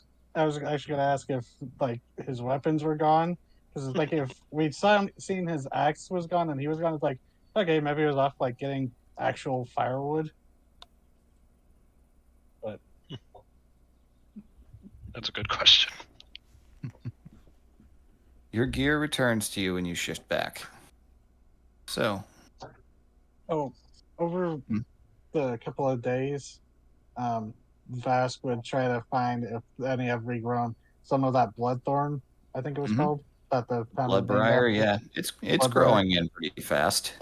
Okay. Yeah, he'd wait and see if there's any like good batches for cultivating. Like he'd take a couple of walks. And also, if he had any left over, he tried to drop some of those heartbeat seeds if he had any from making the potions, unless the potions require them. Just be like, this place is growing fast. Maybe some will take root here. Yeah, you absolutely could have some seeds from what you foraged, sure. That grows pretty fast too on its own. Okay. So I'd say that it's growing pretty fast to the point where just over a couple of days you could get one decent sized batch of blood briars. Not the easiest thing to handle without gloves, but May enough to ask where. Garm to help with his gauntlets. Mm. Oh wait, no, I have telekinesis.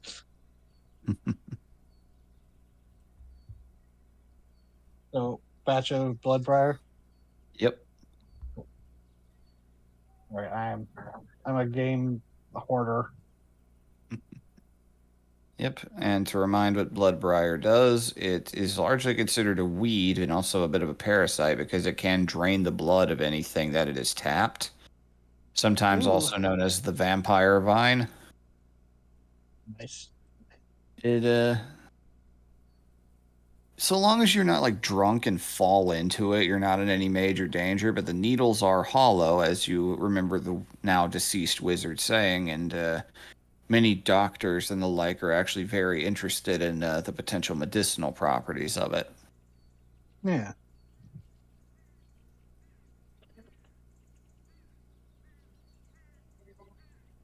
You can't miss it. It is a very bright red plant that it's almost a saturated candy apple color.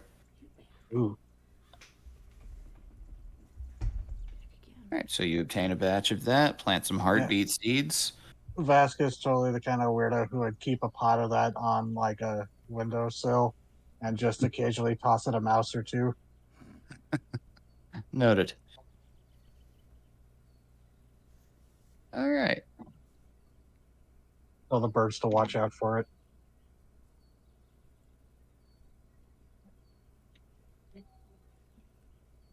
Okay, so a few days pass, largely waiting, but eventually you do see someone coming down the road from a decent ways away. Bit of a diminutive figure, not 100% sure at first, but you were told to expect someone from Howell Hall that you've never met before.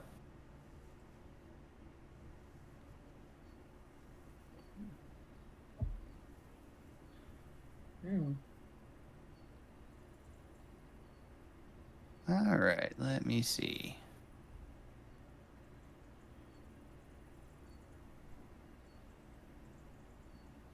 All right, so. Okay. I actually forgot what he had packing. So you don't see someone walking down the trail, you actually see something flying in your direction. Oh. Mm-hmm.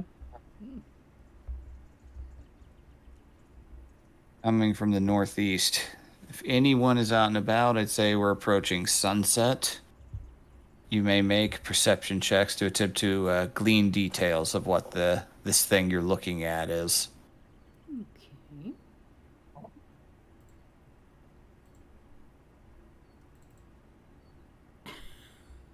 Far away. Sure. I pretty always good. bullshit when I see it. Yeah. So Perception of +10? Holy cow. Mhm. So you're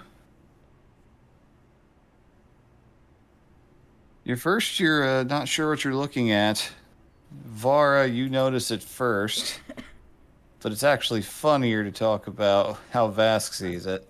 For a moment, your heart sinks because it looks like a large-sized housefly is moving towards you from up in the air. No.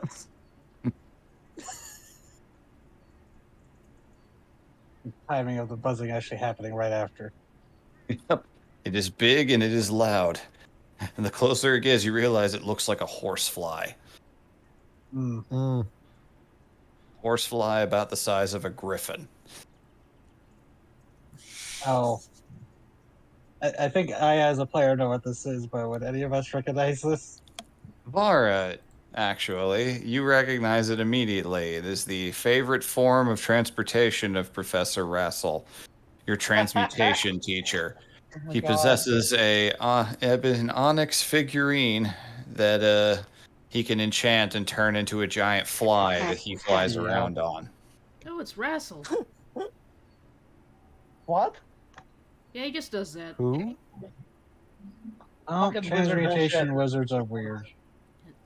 Fucking wizard bullshit. So this massive fly comes gently down to a halt, landing without a single whisper. Wings going silent. You realize it is very much made of stone. And plopping down, you see this fella.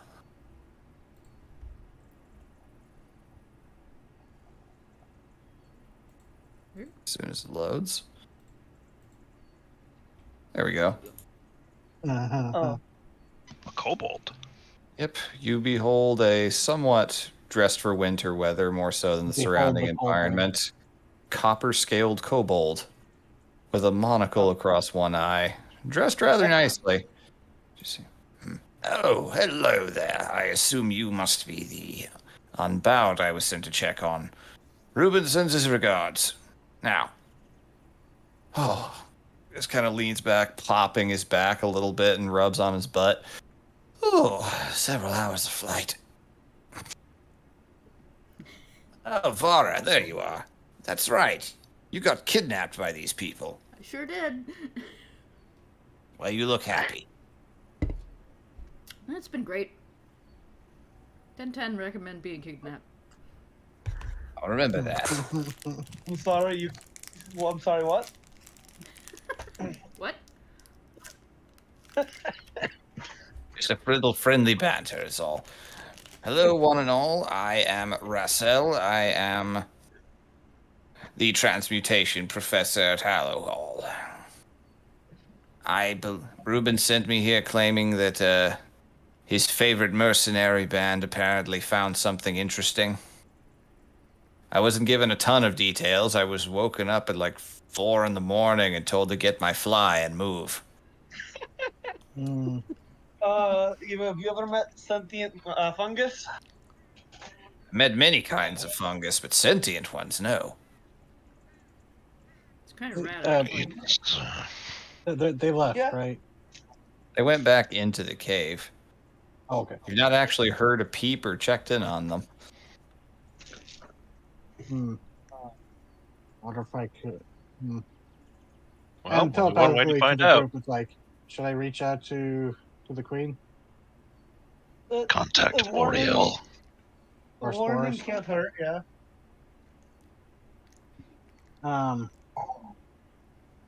Yeah, I'll do a sending to Morel.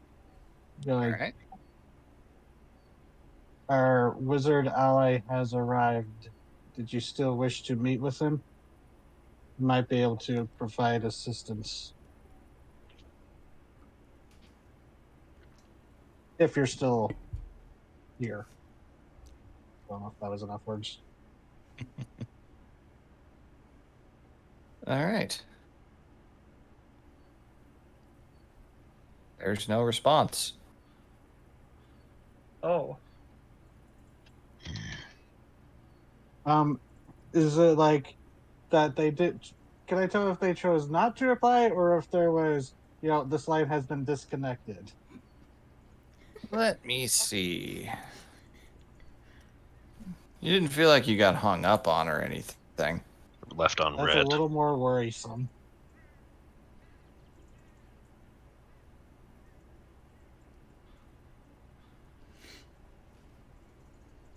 Yeah, should have been keeping up with them, I guess.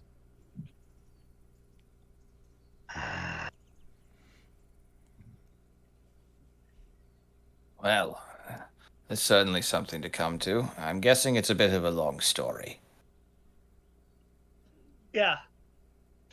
To make the long story short, a species of, tribe, more like, A fungus from deep from within Anrune was forced up here.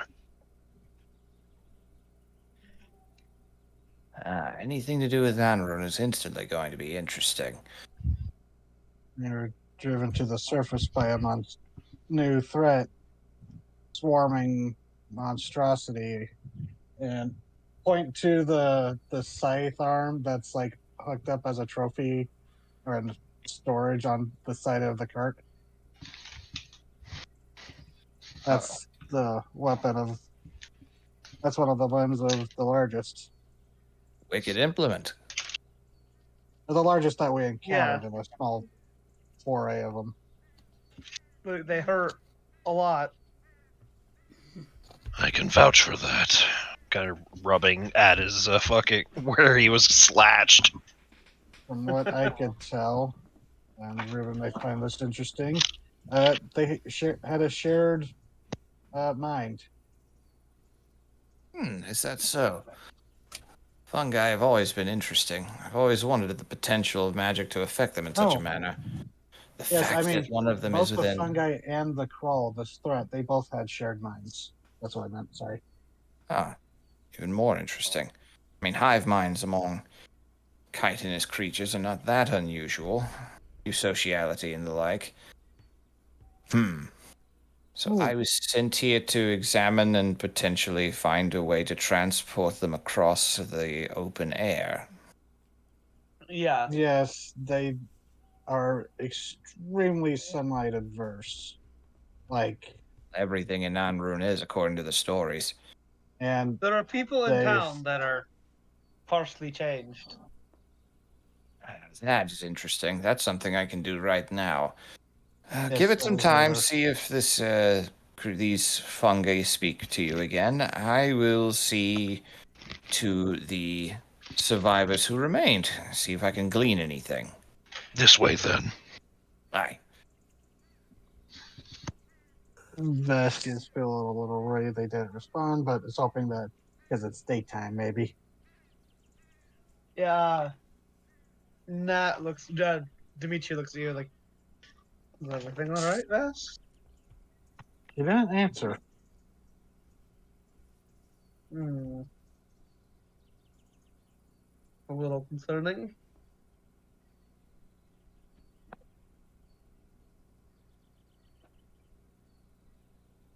And unfortunately, we would have to wait for low tide to go visit them unless, someone takes a swim.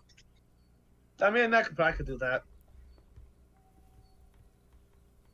And Vasco just kind of like, there's a hesitation before he's just like, might be offensive to ask, but I've always wondered, can you create gills? I've heard of No. aquatic people before, but No.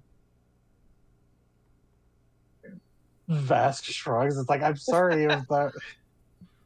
No. That's a fair question. But no, I can't copy gills. I can just hold my breath for a while. Okay. If we need to, I can send Laug. Can Laug swim? He says like a penguin, but I don't know what a penguin is. It's fine. I can go. I'll take a rowboat. I'll head out. Is there any rowboats actually? Well, we have our folding boat now that we don't have to give it back to the wizard. Yeah. I mean, he said he was giving has a it to 40-foot us anyways swim. after we had Mr. cleaned his mind. Yeah, that was gonna be for us after we gaslit him. Yeah. No, I'll head over then. All right. You take the folding boat and head that way. Did you Anyone take else one of is the free to birds? come with Send me, Laug but with she you, does not so- like. What? You Yeah. go. Sorry. No, nothing to be sorry about. So as of right now, so it would be Jetta and one of the burbs. He Oh. has a swim speed canonically. Yeah, but I don't. But like, I have a 20 Constitution, and like it's not hard to hold your breath and enter something. Less of a penguin swim and more of a loon, I imagine, or a duck. No, it's funnier if Probably, it swims but, like a like- penguin. Yeah, probably, but that's not what he said. Yeah. He said that just to confuse Hildegard. All right. Oh man. Since it'll be dark he under is- there, Bask picks up a rock and casts light on it for you. Would it be dark? It's sunset. Okay.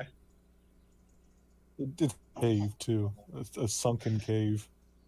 As they go, she'll look at which one did you send? Laug. Loud. So, has your mistress said anything to you in a while?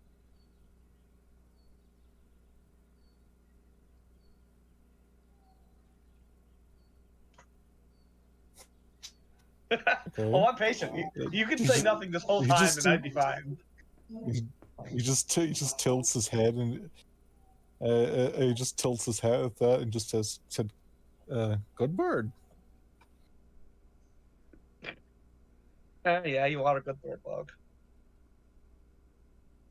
Damn right. Don't let your head swell. Not gonna lie, I was afraid the bird would respond as interpret mistress as Hildegard is like, see Bob all time. If you don't let your head swell, it'll be hard to fly.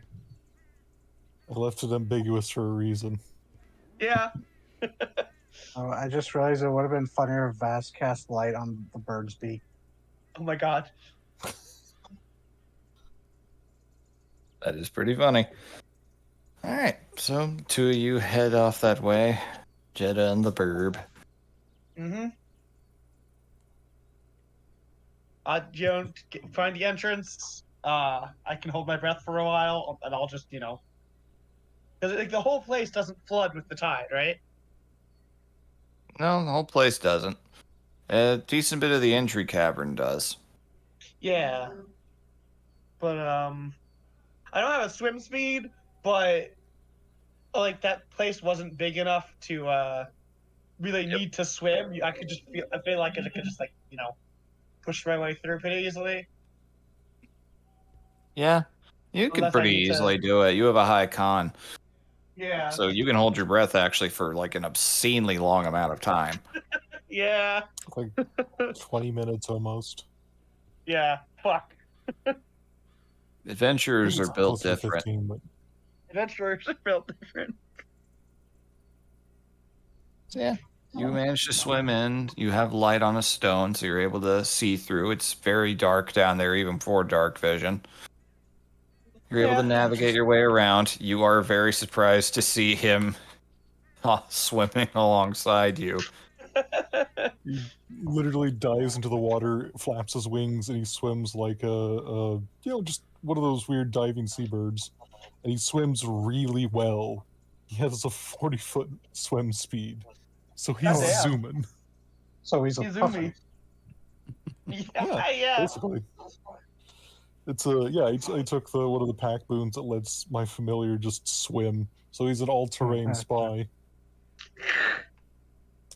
You look down and notice that his feet are webbed right now. Oh my god. Squint. Looks over at you with the bird eye of like, didn't know I could do that, huh? As he swims ahead of you.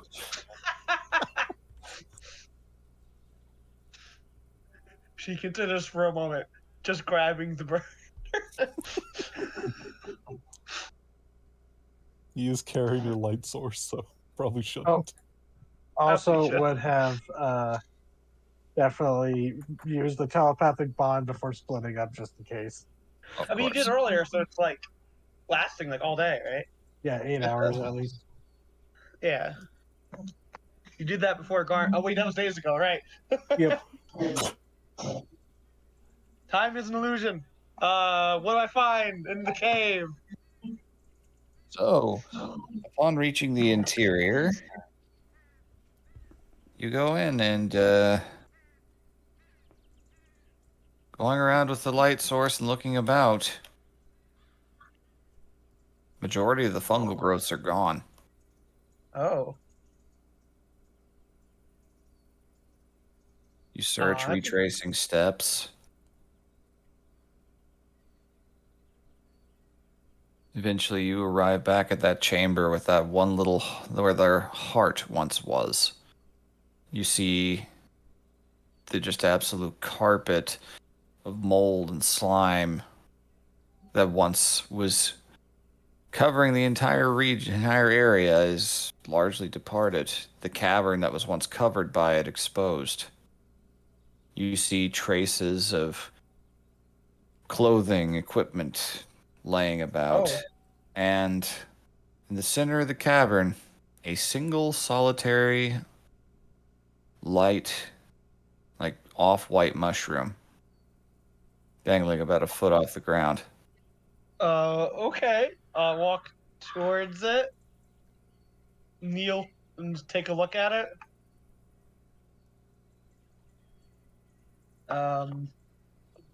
What's it look like? Just plain white mushroom?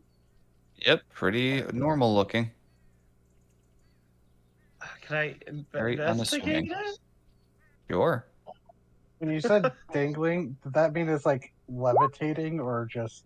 No, that was a poor choice of words. It's just off the Uh-huh. ground. It's about a foot tall. 13. Okay. I should have used a moxie point for that. It's fine.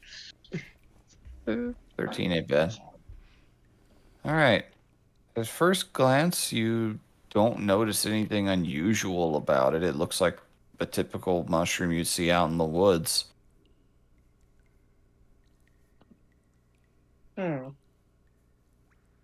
She'll gently like prod it. As you do, there's just this puff of a bright silvery dust of spores that emerge. Okay. And your mind is essentially left with a voicemail. It's a storage. There is an image of Moriel, and you kind of see the spores kind of dance through the air, taking on shapes that almost fill the silhouettes of some familiar faces. Okay. And there is a message in your mind, one more of emotion than word. There are feelings of a slightly apologetic demeanor. Very much a, if you see this, we decided not to wait. Ah. Our numbers are greater than we expected now. We believe we might be able to begin our descent and begin taking back what was once ours with what we have now. We now have... You get a vibe of confidence.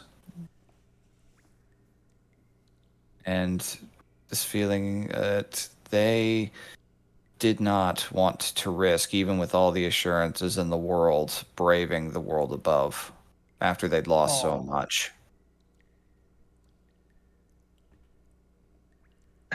Do I get any sign that the people who decided to go were changed? Yeah, the fungal growths you can see on the silhouettes of them are definitely much more... They're mental images as well, along with the voices. You can see a lot of the folk of the town, somewhat even more mushroomy than before over the last few days. They all depart together down to the darkness towards that chamber you fought the crawl in. A unity and purpose in their steps. Do I see Jesper? Yep. Is he walking? Yeah. Oh goddamn. It's a character. Mm-hmm. Goddamn. And as they're leaving and turning around, you see just one last little fleeting shot of Moriel turning, looking back into the cavern, raising a hand, and that little fungus you're looking at sprouting out in the heart of the chamber before she turns and proceeds. Oh. They have departed back to Anrune.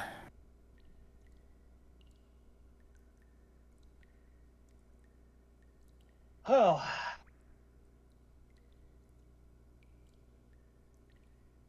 So, If Bird was close well, enough, if Thug was close what? enough, does that mean Hildegard also had that vision? Yeah. You would have gotten that experience as well, though it God. would have been slightly different given he's a bit more of a magical creature. She just had a trip. A second-hand trip?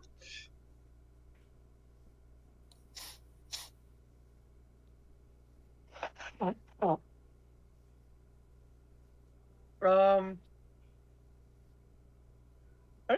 like the mushroom. Why not? It left that. It got out its message. Okay. Yes, bring me the samples. Our resident mad scientist, everyone. She'll do it gently, like if there's like an active resistance, like it's alive, she won't. But maybe she could communicate through it more. Who knows? Or maybe Vask, maybe Vask could reverse engineer it and create the fungus phone. Hey, that's a very funny thought. Yeah, she'll gently, if there's like a live resistance, she won't. But could Vask telepathically tell her how to harvest a mushroom? I that it's Jetta. She wouldn't think to take the time to ask you that. She wouldn't grab and rip, but she will pluck You it. do have a built-in knife. Yep. I do. That's right. Yeah, I'll carve it up actually. Just out of the ground. Gently saw it. I'll take a little. Oh wait, God! I have to swim out of here. Well, you probably have bags and stuff. Yeah. Yeah, she'll take her blade and I've given you enough potions that I assume that we just have a supply of empty vials in the cart because it came with an alchemy kit. That's true. Yeah, she used the blade to gently carve out some of the dirt around it. Yep, you are able to procure it out. There's no visible changes. It doesn't immediately wilt and die. That's good. Well, I guess you're coming with me, little guy. If Jetta ever does reach that point in her life and acceptance where she can retire with sound body and mind, she could make a killer chef. I don't think she's expecting to ever reach that point, but well, neither did Garm expect to have inner peace. yeah, well, I don't have a god to talk to. A god dad. Alrighty. I tried talking to a god the other night. She fucking ignored me. Alright. So, getting out of there is not that hard. You are able to make your way back to town. Meanwhile, at the Wizard's Tower, Rassel is down in the interior of the basement, looking at some of the odd, 4 or 5 remaining infected that remained in town. Oh, fascinating. I am curious. Oh, sorry. He's just kind of muttering to himself, walking around them. Most of them, a couple of them are a little bit surprised at the sight of him. But you could definitely tell that, they've seen a kobold before. It's just, they weren't expecting this one to suddenly come down and start cross-examining them, but he explains the situation, and they are willing, when he raises the potential idea of finding a way to make this more manageable. I am curious. Compared to the people who left, obviously they progressed in how mushroomy they were. But have these people remained mostly the same away from Moriel? They kind of at most look like Ethan when you first found him down in the basement cell. There are fungal growths coming out of their bodies, but you could tell there's a person under all of that. Mm-hmm. not quite full Last of Us body Yeah. horror levels. Just, it's still kind of gross looking. Yeah.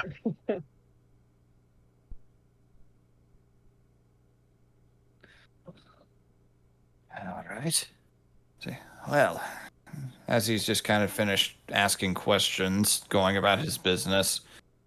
Well, you have certainly given me a fascinating project to look after. I've never gotten to examine Anrun fungus like this. Say it's part of a greater connective intelligence. That is very interesting. As each of them can vouch for, they were able to communicate with their queen, Moriel. Moriel. Well, should very much like to meet this Moriel if I'm given the chance, but if not, I have plenty to keep myself occupied with for the time being. She's remarkable. Now you're gonna make me feel bad about missing it. Well, see, that's quite the statement coming from one who wears your mark. In reference to my old necklace. Yep. He kind of is offhandedly pointing at the holy symbol. She said something about, well, they are direct children of Kedrin. That is interesting. I can tell you more. I would very much like to learn as much as I can while I'm here. Honestly, unfortunate as the circumstances are, this wizard's tower will serve my needs quite nicely.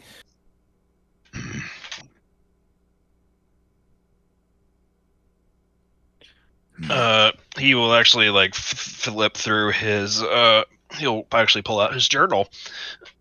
These last few days have given me time to collect my thoughts. You'll find the entry for Moriel here. Oh, aye. See, a Gortog Hunter's Journal. Always a fascinating read when you happen upon these. Particularly thick and heavy ones sell quite well as manuscripts for libraries and repositories. Yes, I've read quite a few in my youth. I'm sure you did. Oh my. Just looking over everything, the detailed ink drawing, this is from memory? Yes. God, you might be in the wrong line of work. Well, I would say I'm in the right line of work. You need to know what you're up against. Well, just saying, if anything ever happens to cripple you of the body enough to where you can't, maybe invest in getting some easels and some ink and some paints.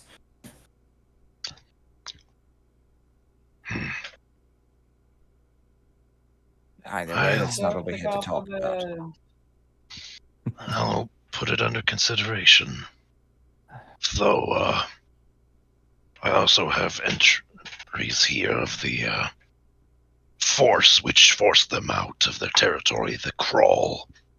Yes, I'll be looking at those as well. I'm quite fascinated by the concept of Anrun. It's, well, as you can imagine, it's a bit of a... Well, we Draken were the first to discover the people living down there. We share homes in the underground. We have bumped elbows once or twice, not always pleasantly. If you don't mind me asking, which clan do you belong to? Oh, well, I haven't been back home in quite some time.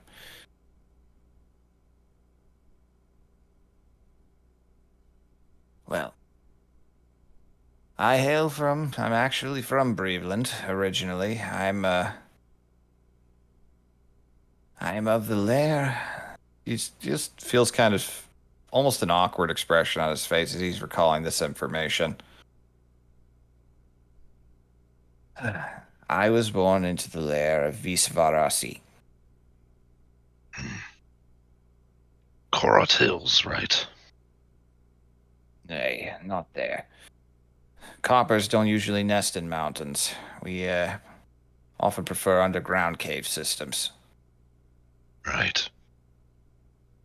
One of the larger coppers in the north, I was actually sent on loan of sorts because, well, I guess you could say that Mother has a keen invested interest in the fate of Al-Gilyali's lair. When the time finally comes, she and Rangilar have something of a cooperation pact in place. In the event of, well, whenever the mightiest worm of the north eventually succumbs, she will not take action to claim his lair and will help in defending it, should the need arise, in exchange for a share of its lair and its hoard of spoils. You look upon some of those spoils. Just lightly tap his silver armor. Oh. Yes, I do remember hearing about that second hand that a lot of you were called up to the mountain. I was rather busy helping keep the students safe during all of that monstrosity incidents that occurred. I Heard a little bit about it from Dimly. That was a lot.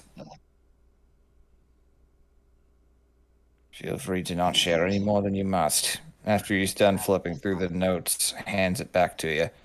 Very interesting things, these. If you don't mind, I'd like a little bit of time to examine and look over things a bit more closely in a more tranquil environment. of course. If I have need of you, though, I will call for you. Very well, though. I am obligated to tell you the fate of the last wizard of this tower.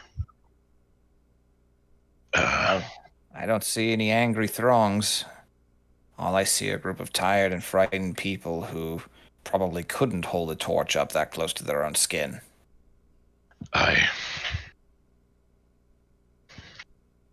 It's an unfortunate fact of what occurred, yes, but looking around, I have a feeling I'm cut of a slightly finer cloth than that unfortunate soul. Very well, then. Right, and he just kind of begins walking over to the patient, the various patients, and he's learned from the people down there. He's been speaking with them.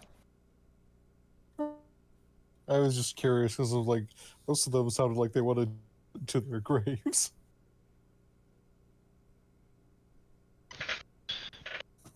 All right. And so I'd say that you'd be getting back pretty close to this time.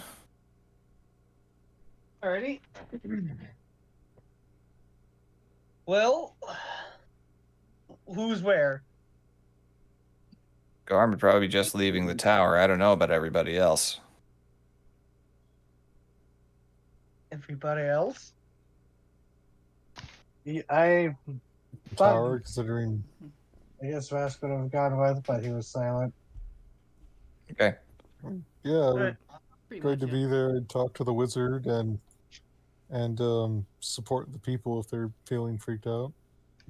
Alright, well, she'll fill them in on what she learned.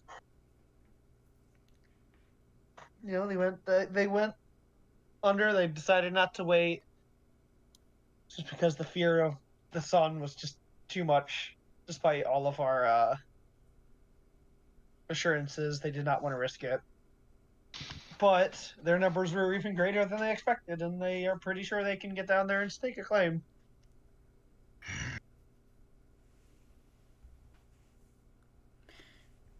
I guess we gotta tell the wizard that he won't be able to meet the rest of them. Really disappointed in that. He seemed quite interested in Enrun.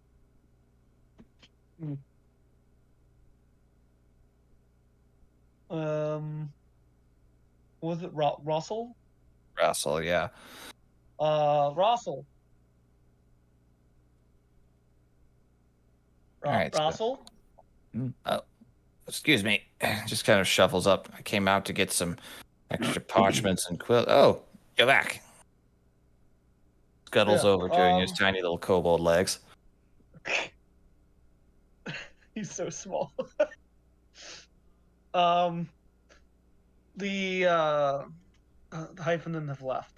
They were they, despite our assurances, they did not want to risk the sun. Everything I've learned, that doesn't surprise me terribly much. No, but they were confident that with their numbers being as big as they are now, that they'll be able to stake a claim against the Kroll. That's encouraging, I suppose. Should hope these crawls share the weaknesses of most creatures of Anrun, and we won't encounter them up here. Hi. Moriel described so. them the way she described them. It sounds like they are like Fellspawn in a way. Fellspawn typically don't like the sun, but I have seen some who are capable of surviving in it. And we did see one that was intelligent. That Not here, seemed but pretty... No, down there. all right. Seemed pretty miffed that we got involved. Yes, I should think so. a traitor to the Hyphenim. Oh, right, that one. And seemed like it wanted some retaliation. I should hope that's what will happen. Oh, that's good to know. If the Hyphenim are departing down and they're confident in their own numbers, so not much I can do. I'm not going down in after them. Not nearly well equipped for a journey down into Anrun. It's difficult to survive down there. Almost nothing can be eaten. The water itself is often laden with all manner of things that can cause all kinds of illnesses. Oh, lovely. For what it's worth, they couldn't survive up here either. Yes, the animosity of Rask is legendary. Either way, if I'm not able to help them, he just kind of looks down over at that basement door. At the very least, I can help the people who chose to remain. Honestly, this is quite interesting. I'll have to send a message to Ruben and tell him I might be staying here for a bit. I could find a substitute for it. My position, it's not going to be that difficult. Semester doesn't start for another month. Damn, already.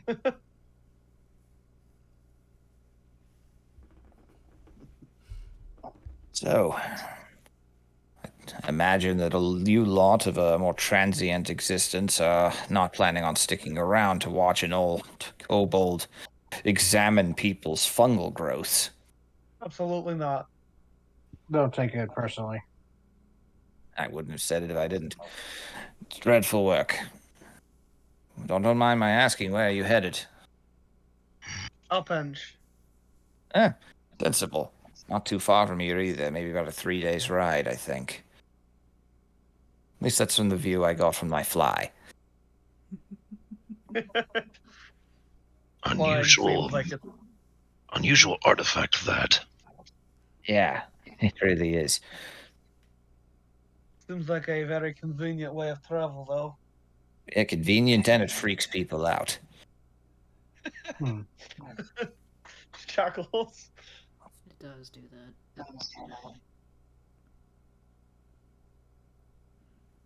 It's a bit of a shame. He just kind of looks over at Vara for a moment. It's a bit of a shame you didn't stick around long enough for graduation. It was a lovely ceremony. But from what I've been told, which isn't terribly much, it was urgent. Urgent? Just kind of smiles vapidly again. It's like, yeah, my parents got there a little faster than I thought. Well, they left in a right hurry, I'll tell you that. I wasn't, privy to every detail, but I did see Dimly and Reuben walking around with them, and recognizing them for yourself, you were something of a special case within the college, after all. Why is that? Divining talents are not the sort of thing that can be taught. They're dangerous, overwhelming, and without proper guidance can break and overwhelm a lesser mind. And no one wanted that to happen. She just kind of looks at Demetria right now. Yeah. Yes. She goes, yeah, I could have been more than I am right now.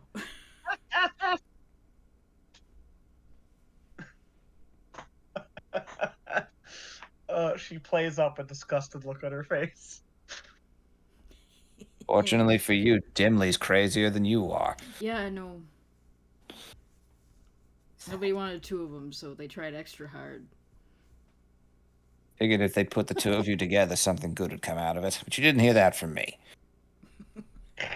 All I could imagine now is just, this is getting out of hand. Now there are two of them. Hello.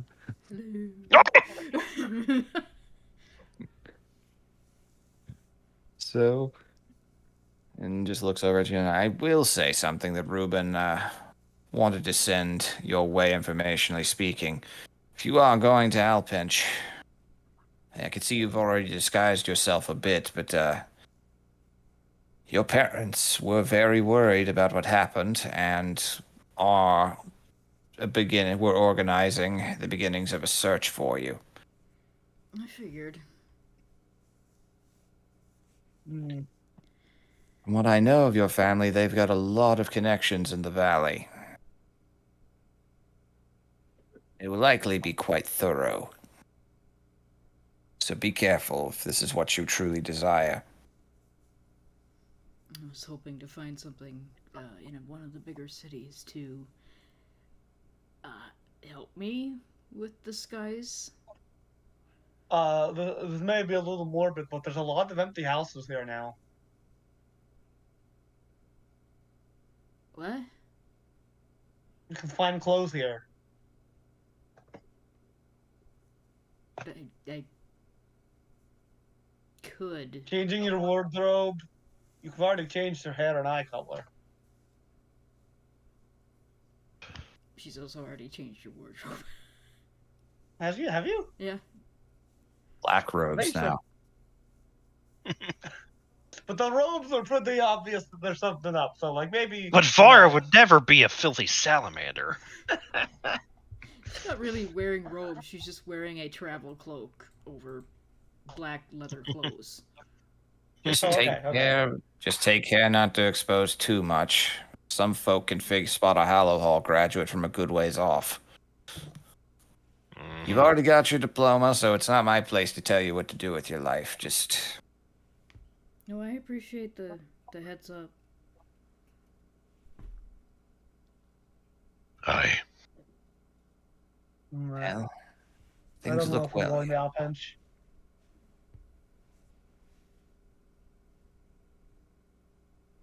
Well, whatever road you travel down, I wish you all luck on it.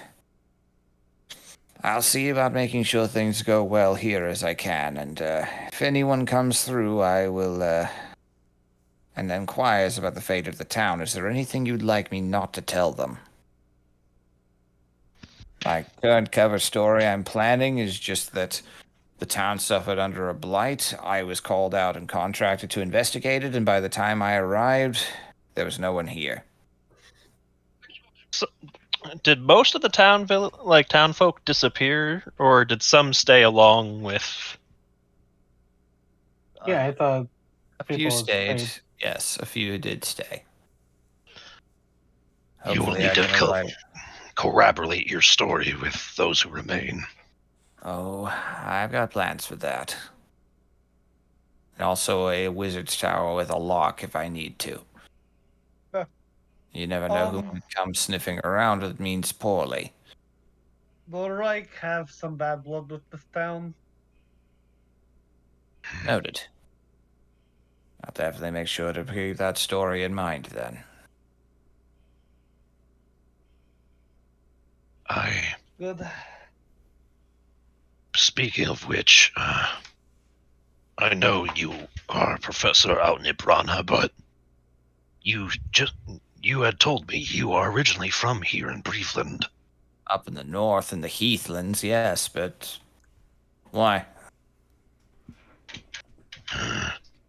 The reason why the Reich came into conflict with these people. We assumed they were returning to Alpenge from Ibrana, but it turns out this party was going north. North of here. Not much up there but rocky coastline and bogs. If you don't mind me asking, where is this? Well, your home. Oh, do you have a map? I do. Alright then. He looks about for a bit and, let's see. A little bit, some of it rusty. Yes, we're nestled right around here. Towards the border with Golmada.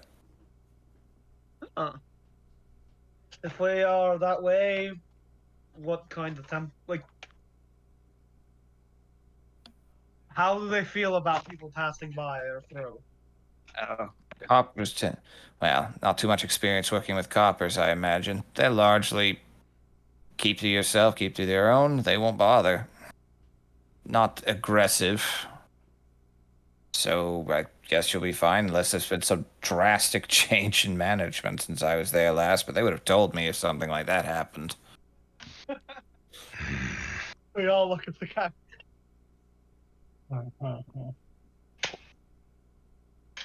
Do you know of these? He's gonna tap right here. Giant ruins, we've been told. Never been to them, but yeah, I'm aware of them. Bunch of big buildings half collapsed into the surrounding bogs. That's all I really know.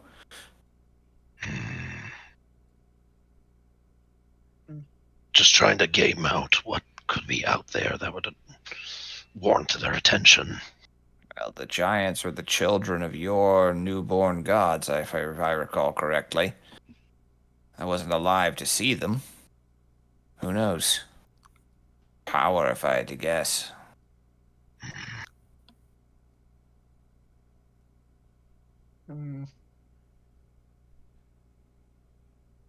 There's another thing we should tell you, a more recent development.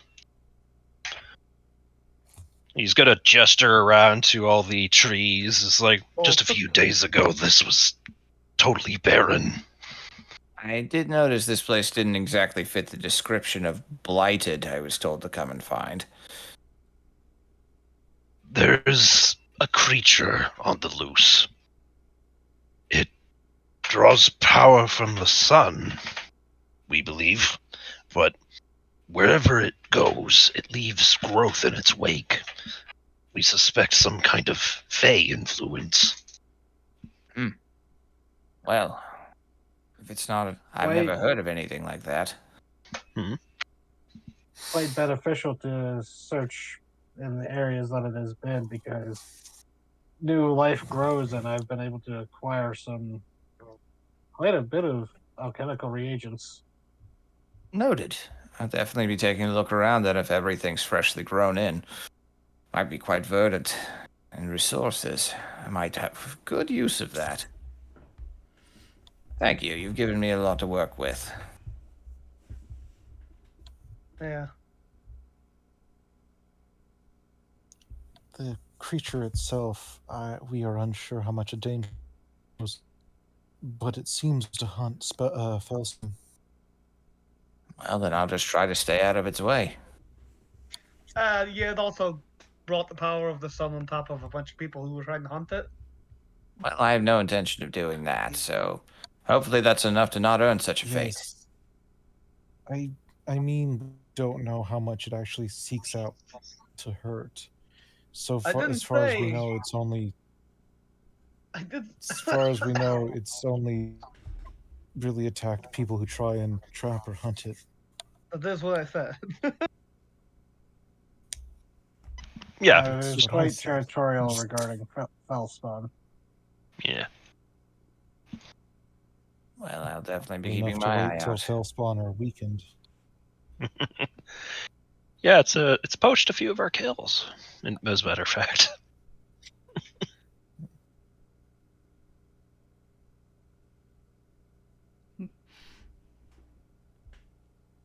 But yeah. I think that about covers everything we want to tell him, right? I think so. Mm-hmm.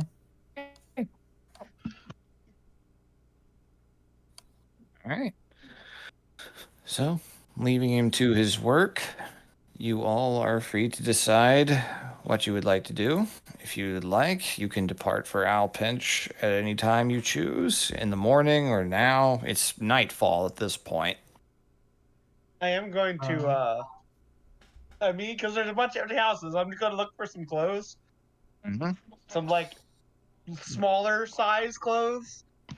Well, everyone there's human, so you could find lots of Yeah. human-sized clothes. Exactly. Yeah, we should go looting.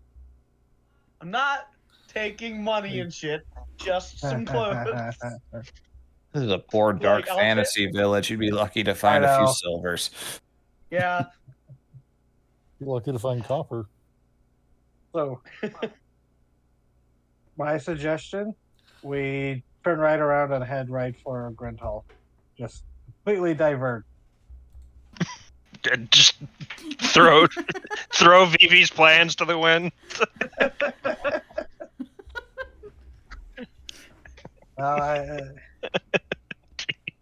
The silence is deafening. No, because we're laughing. I mean, you can. Oh, I read from the DMs. I was like, oh. I was just waiting to see if any one of you would say anything else. You technically, there is nothing stopping you from going up to Grindhall. Not even my wrath. Okay, roll Well, the for cost may be 15 great. random encounters. Oops, this is a dragon. Oops. Ah, dang. Someone used the black materia. Oh my god. Oh, that's a lot of meteors. That's a lot of fell spawn. I don't see what I mean. We do still want to go to Alpench, yeah? Yeah. Yeah, that was. Right. I don't see why we should like wait. We've been Jetta's feeling kind of cooped up.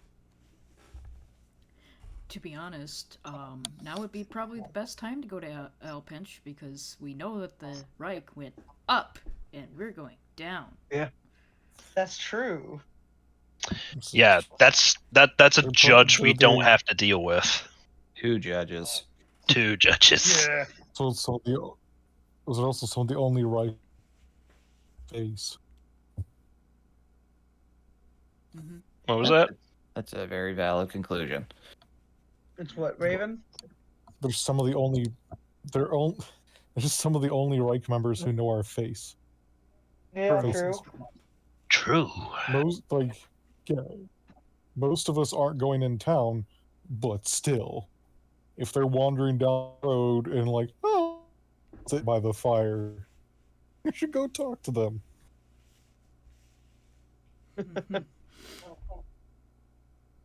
Oh there, citizen, who is definitely not on our shit list. How do you do? Ooh. How do you do, fellow kids? Oh there, dumbass. We have questions. All right. So, you guys going to leave in the morning then? Yeah, Yes. seems reasonable. Yeah. All right. Hildegard would slip in to talk to the peoples and ask if they're feeling okay with this wizard, while he's not around. A few of them remaining. You get an agreeable vibe of most of them have never encountered a wizard professor from a big college before, so they're a little bit, or they haven't really spoken to too many kobolds either, besides ones that occasionally pass through trading grounds. So Mm, there's some excitement and a little optimism. Hope that even if he can't fix what's happening, he might be able to help them get somewhere where they can be in a better place. They don't want to die from sunburns, but they definitely don't want to remain here if it means people could come looking or potentially try to reclaim and relocate and establish a new town on Thornwake's bones. Might potentially find some fungal Okay. people down in the cellars. Yeah. Mostly, she just wanted to reassure them, sure they were, okay with us, pull up stakes. All right. Skedaddling. They wish you luck. And, They are willing to the, see what happens. the final thing, the very last thing Hildegard would do before they left is put 5 gold on the temple shrine, in the offering area. Just 5 gold in the temple. All right. Noted. So spiritually paying for the doors they broke and the harm they did to the wizard. Okay. Kind of pointless. That's it. All right. So you all managed to get a bit more sleep, taking a short rest out of the deal. And early in the morning, you saddle up and depart for Alpench. So let's get some travel things going. Yeah.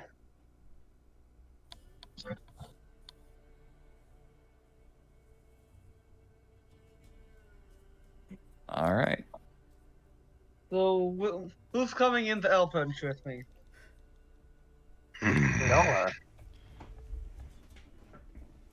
No? All right. I thought the Well, I thought we Yeah, thought, I thought the You guys decision was we you guys can decide that as you choose. yeah. Wait, I thought Alpench was like the next big town, right? It is, yeah. It's the biggest city in this country. Oh, I was thinking of the other place. Never mind. Sorry. I was totally Grindelwald. confused. We had It was talked like, about maybe parking like outside of Alpench. Yeah. And then There are- like some people there- going in. Yeah, that is an option. It was But that's why, that was the other time to bring it place. up. I Grindhole. No, we can't were tell. talking It's about that with a Alpench Reich because area. Alpench is the place full of the Reich. Yeah, potentially dangerous. Yeah, okay. So yeah, it's I didn't get my wires crossed. But like maybe parking a little ways outside the city and sending in people really easy. Mm-hmm. Yeah, we had like talked about like maybe like right here or something. Yeah, that would be the better part of a day's travel to get to Alpench from there at that crossroads. We don't. Yeah, a lot of things could happen. Yeah. Yeah.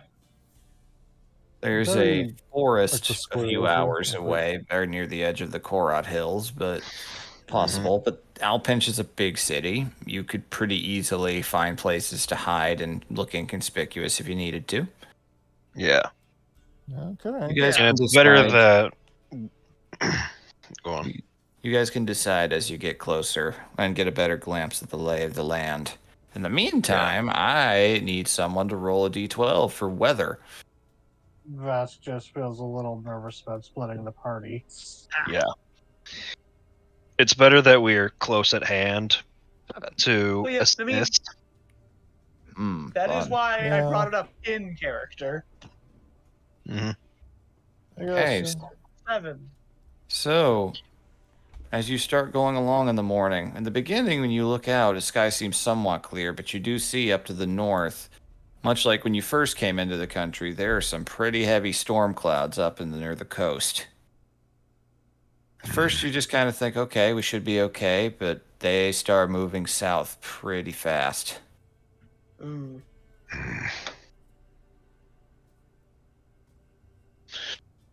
Looks like another downpour. Lovely.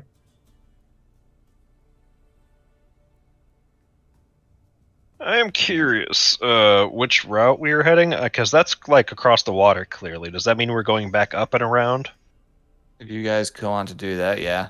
The folding boat's not quite capable of holding the weight of everything. Yeah. So, Oh Well, yeah. as you start going along,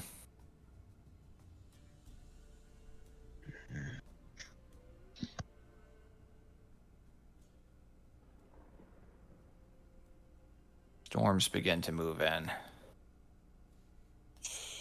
Hey,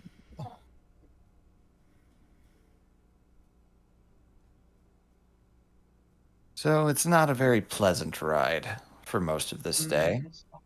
Now, I need a d20 roll. I would like to roll. Go for it. We're All Bring it right. on. in danger.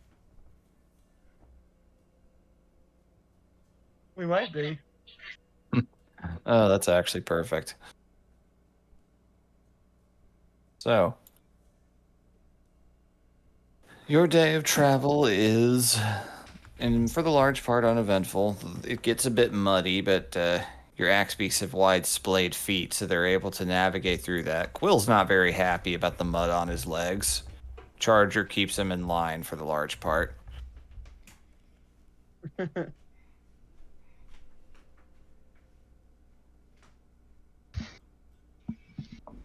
And eventually, circling back around, you manage to find your way back to the main road. Anyone would like to roll a survival check to see how good of a campsite you can find?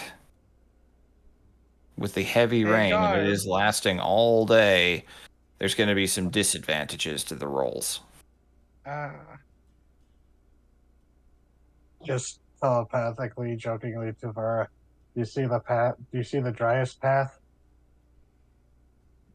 Yeah, she stepped away. I'm sorry. Oh.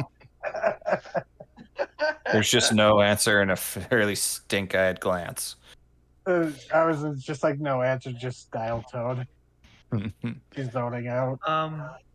So would I be able to help someone do it? You can help to provide a straight roll, sure. Cool. Well, survival it is, I guess. 14. Sure. All right. It's slim pickings out here, but you are nearing to the main road. It's all good. So you managed to find a spot where there's a little bit of cover from a tree, not too far away from the lake shore to the left on the map here. There's not much in the way of a chance of lighting a fire outside or setting up tents outside without getting absolutely soaked to the bone. So if you're going to cook, it's going to have to be something hot and fresh. It'll have to be indoors. Biter and the birds are not super happy about the weather outside, but it is what it is. Yeah, I think we're going to be spending the night inside the carriage. Yeah. Gotta find that fucking skunk again. I think the skunk's going to be floating away with the way this rain is going. Yeah. But Oh, Yeah, dumb idea. This will uh, never work, and I'm afraid with the wind it might just cause more problems. But what if we open the boat and flip it upside down as a cover? Not a bad idea if you get into the right scenario. And cover up the fucking horse and birds at least. Well, we have like a awning that we can at least try to give them some Yeah. kind of cover.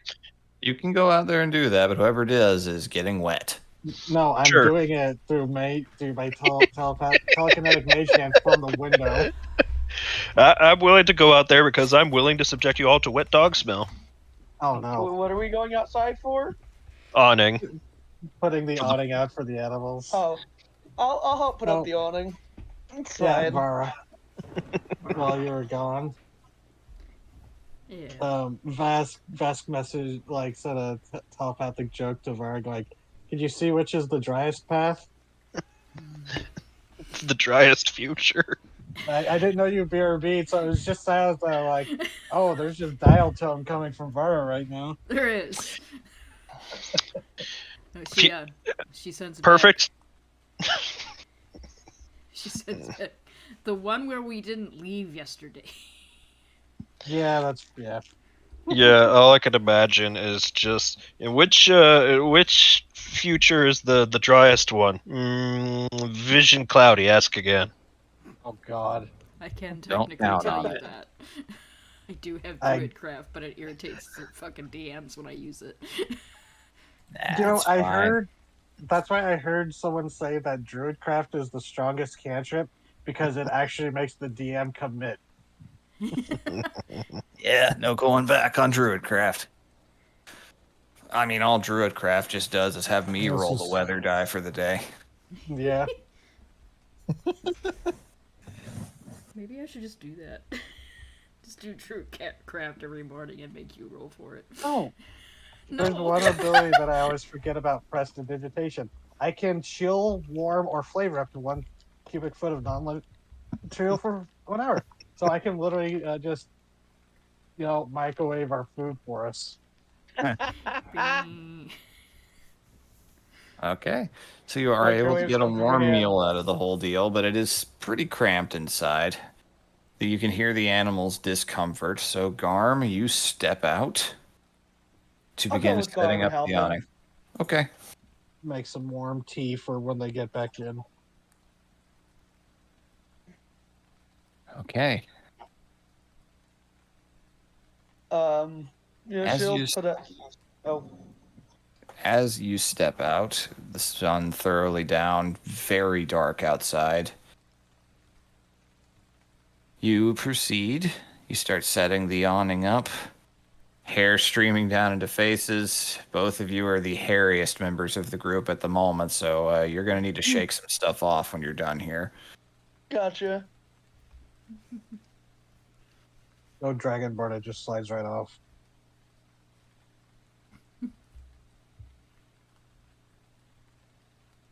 As you finish the awning, Biter and the birds immediately just trying to crowd up under it a little bit, and Biter just looks over at you with a bit of approval, but is very wary and looking around with as much vigilance as you've ever seen him do.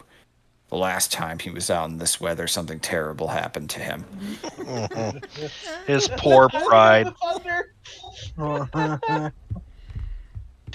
All I can imagine now is Oh. Spider looking down at the skunk. Kill yourself now. Uh,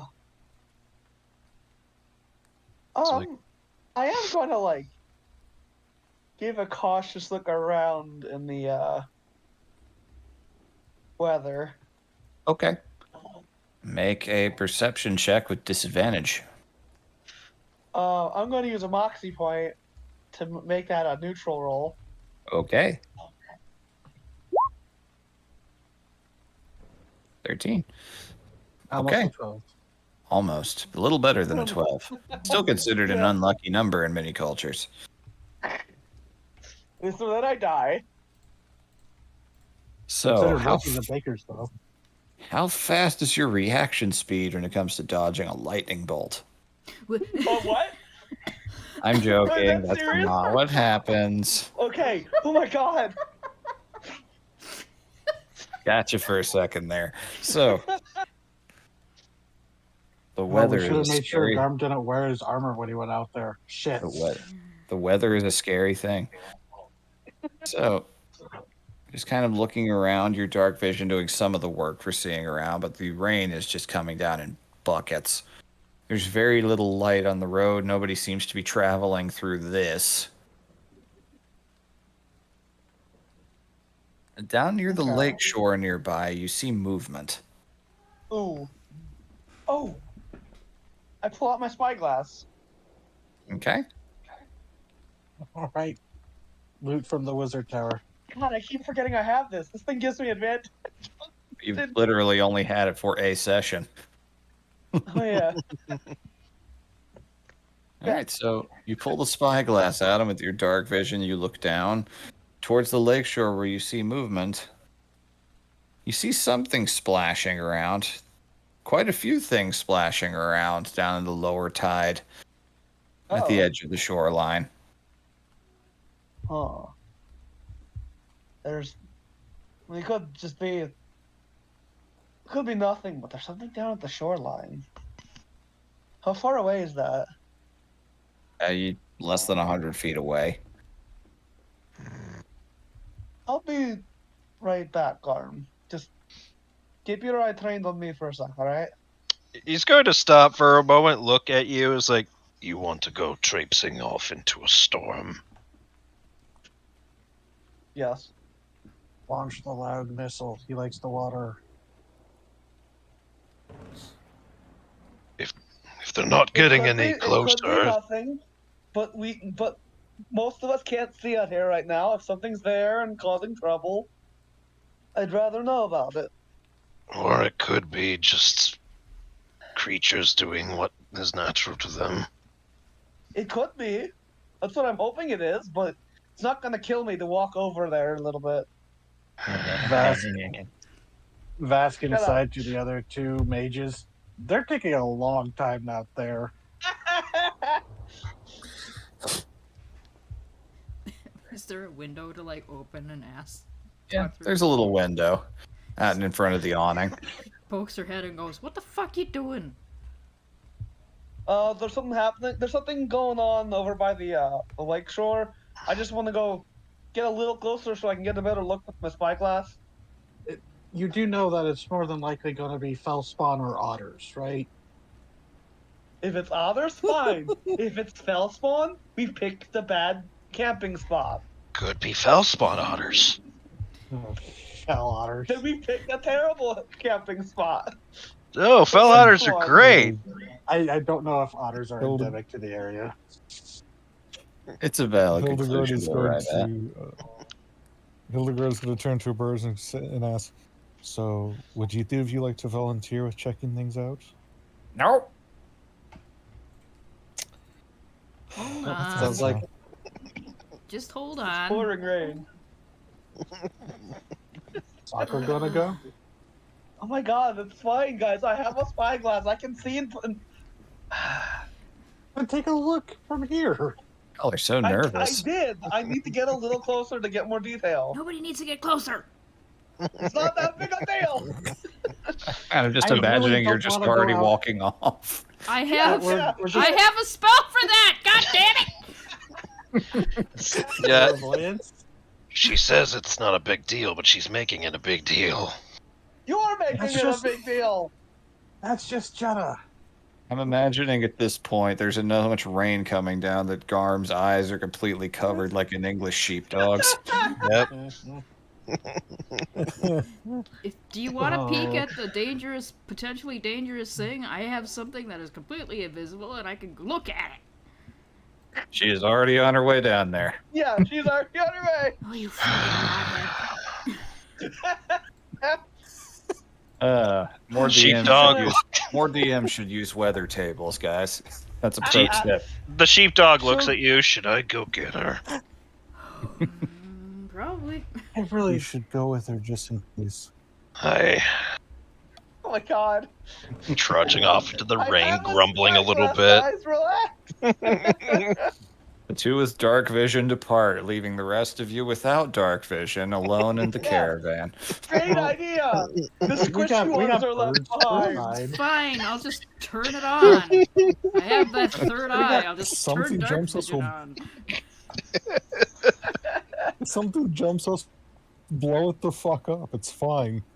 Plus, Until you I have sneeze two on axe you. beaks and a fucking horse.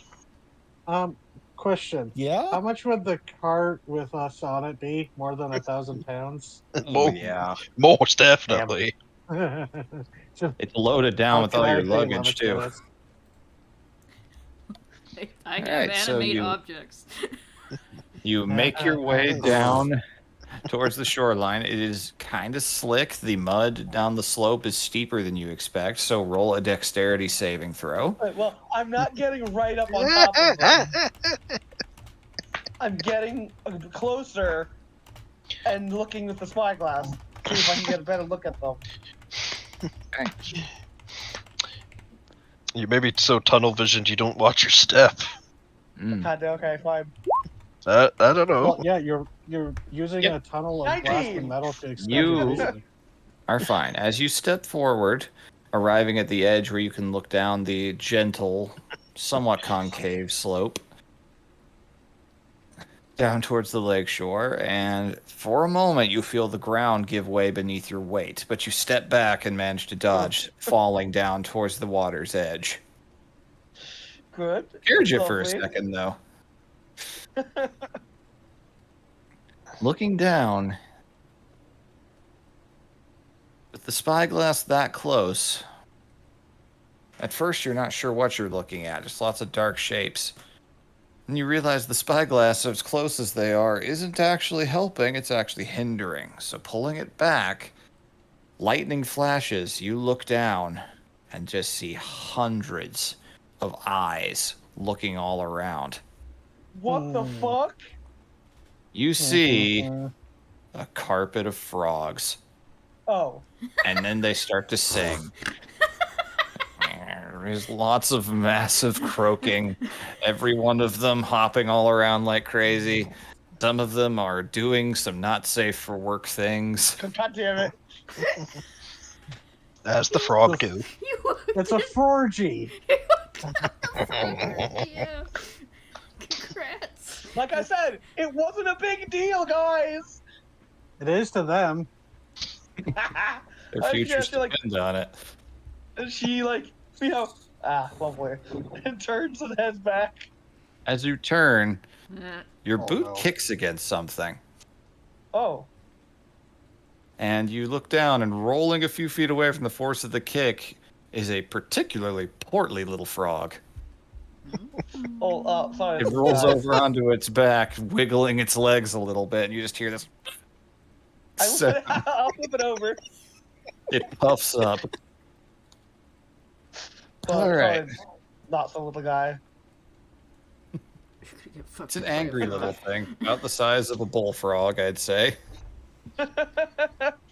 It is not happy with you. It is hopping at you with its mouth open. Oh my god. Can I make an intimidation check? Sure, why Yeah. not? Feel You ever free. tried to scare a pissed off frog? It's not gonna care.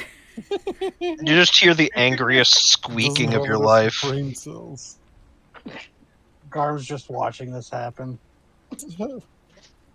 Hopping at her, she just does the like Minotaur like flaring the nostrils thing.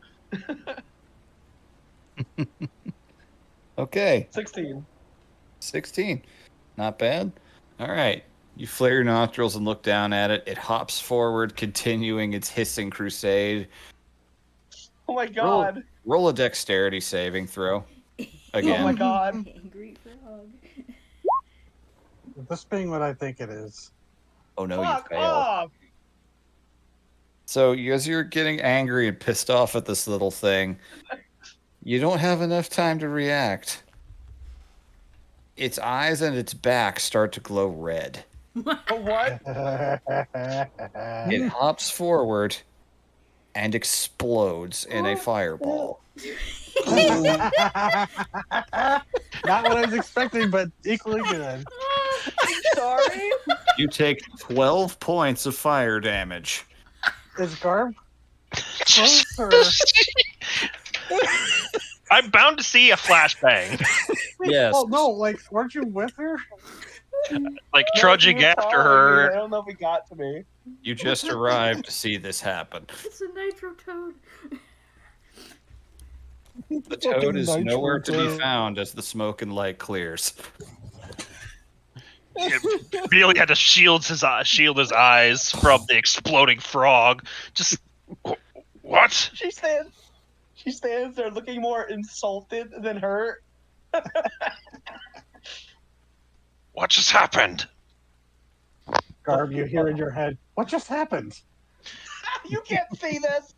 You don't No, know can Garb hear vision. it. No, we're looking through like the window and we just see this like distant flash and just little oomph. You would see a distant flash of light and a We sound heard- like a grenade going off. A It fleshy, looks like- it's warty like grenade. Nothing happened. It was a flash and Nothing. Oh no. Okay, let's go. Let's go, Garb. You look down. You're surrounded by these things. They've Oh my all God. started crawling up from beneath the mud. You are in a minefield of exploding God. toads. Oh, Garb, we need to go. Garb, we need to go. Garb, we need to go. Garm just does a very deep inhale of. Oh, you just had to get this one when you rolled for bad rain. This was the worst version of this encounter when all of them are out and horny. Oh my God, I hate this. Okay, I'm going to need you guys to roll some deck saves as you are literally running through a minefield of exploding toads to get back. Oh, they're all exploding many? in several ways. Really? Okay. Add a +4 to your deck save. Nothing's going to save in that one. Oh jeez. Even with a 4, you'd still fail. So, Garm, the wolf inside of you is panicking. If you had a tail out, it would be between your legs. Oh my god, the dog who's afraid of fireworks. Yeah. You are running, your senses kick in, you are jumping and stepping past every single one of these frogs. Unfortunately, in the process, quite a few of them are getting nudged by you and beginning their countdown. Let's see how many blasts you get hit by. All I can. What's going through Garb's head is. 5. What's going through Garb's head is just, what the fuck is wrong with this swamp? So you guys are treated to the sound of that boom. It's like, what the fuck was that? And then all of a sudden, it's like Jurassic Park 3 for a second, where you see Garm just leaping and running out of the woods. We have to leave now. And just the sight, like fucking like a Vietnam War movie of Jeddah running. Boom. And just bangs from behind her. My God. Oh, it's The earth boom ripped. frog season. Shit. It's what? Boom frog season. I don't know what they're actually called. That's what we called them as kids.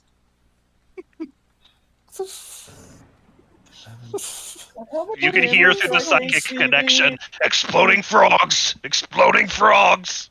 By the time you make it back, you have taken 25 points of fire damage. Oh, breaking out the crowd fruit dessert tonight. By the time you arrive and there are no more toads to be seen near the shore, your fur is kind of singed off. You look like Wile E. Coyote after a failed scheme. None of you say a fucking word. Farah's stirring her Slow soup. turn to biter. Farah's stirring her soup, not looking at you. And she goes, you know, that I wouldn't have even triggered anything. And she just puts a spoon Fuck in her off. mouth. Fuck off, Mara. Or I'll Ironically. throw you outside with the exploding frogs. I think you got them all. I think you got him. Ironic. You see one toad sitting there sipping tea with the rest of them. That's Oh, what God, none of my those business. are- But that's none of my business, though. Yeah, Biter. It was Garb just like ignoring the Jeddah drama, just walks over to Biter, like puts both of his hands around his head, and he says, "Avoid the frogs here."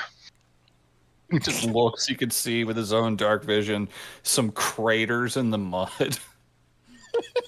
Slowly nods. Just a you frog know, leg. I was going to like give time and like just think about it, but no, fuck it. And she turns back to normal. She returns to her normal form. That face is dead now.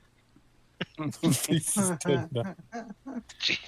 Jesus. R.I.P. Demetria, lost to the Oh, great God. orgy of the exploding toads.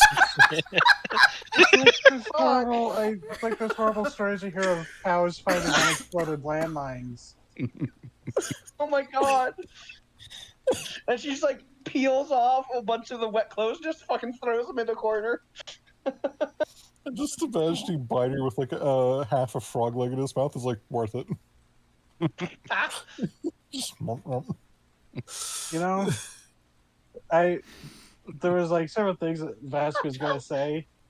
Like if someone warned him it was frogs, I was debating whether it's like, oh, scoop something up. I could whip. I know some good frog leg recipe, and or it's like, oh, watch out for sloths. That's what I was expecting to crawl up with the toads. Nah, this was far sillier, and in a way, far worse. Yeah. God. That's twice Believe now that that a rainy night has brought a creature that has wounded our pride. Yeah. And Two this is all explosive random creatures. encounter tables, y'all. It's fantastic. Oh my And both God. explosive in their own way. The night passes. God. So you nestle in. I imagine Jeddah is not saying much to anybody at this No, exact she's moment. pissed. She's so pissed. So Vask will take that as a time to break out one of the desserts he made with the cranberries. God. And it's God. because I think you'll need the HP. Yes. You just slide the it's- consolation dessert over. Yeah, no, it levitates over. She just like eyes it, looks at Vask, says nothing, takes Oh, it. one will float to everybody. Just like there you go. And it's a little it's not quite an empanada because don't have stuff to fry, but it's like that, that kind of shape. It's a Yeah. fruit filling kind of little pastry thing. Nice. What do these do? If you roll a hit die, you can double the effect of it for Oh, that okay. night. If my stomach I didn't will, give me because, the oh day, my it would sound God. delicious. Fucking Yeah. hell. Hildegard breaks hers up for the birds. So That's 24. Yep. So you've taken almost one of the explosion waves back. Right. Doing math. 12. Sorry, delayed 12. 9. Okay. Uh, Oh my God. So the rest of your night passes. Though every time one of you hears a croaking sound outside, you get a little nervous. Yeah. Not one of you dares set foot out there and interrupt nature's course. The birds and Biter don't move from their spots all night. Hildegard, you occasionally get Course. views of exploding toads getting a little too close to the caravan. Some of them even sit right. One of them is right next to Biter's foot for more than 2 hours. Oh, I had Oh a my terrible God. idea. Jesus. I just had a terrible idea. Someone needs to make one of these a familiar. yeah,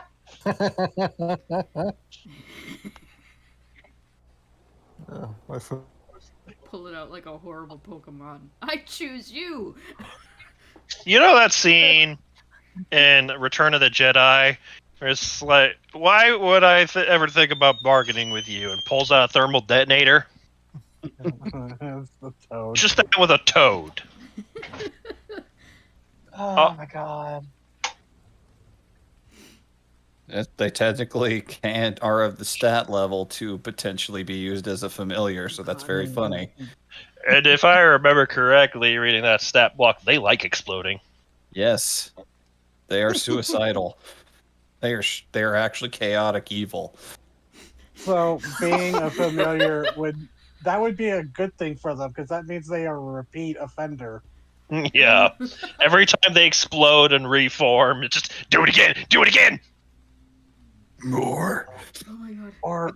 Or would that work more as a tamer pet? Oh my God. It would die Like you're- most likely, but yes. The Raven. Voltorb of the tamers. Raven. Flock of familiars. Oh my god. Rain of toads. So what you need to do is just get a bunch of ravens and they pick up the exploding toads in a carpet That's a- bomb. That's a Basel Goose encounter. It Yeah. really is. Yeah. All right. Uh, So the night passes. Force. If you want to cast Druidcraft and make me roll it, that's fine. Otherwise, I need someone else to roll a d12. Do you want to Can I make the try? DM do it, or do you want to? You guys want to roll it? I want to try it. You do it. 6. Okay. This really dice is Eh. All right. Weather tables. Vask, like, as everyone's going to sleep, it's just like, huh, I didn't have to cast a spell that entire day. So, as you wake up,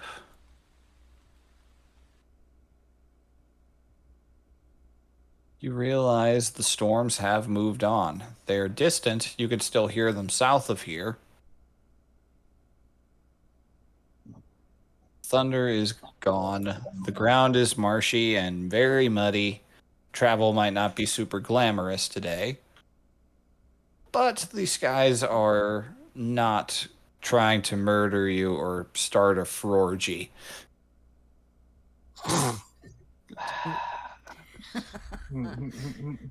Looking outside, there is nay a toad to be found, though you do see the craters and the singe marks of where God. they perished.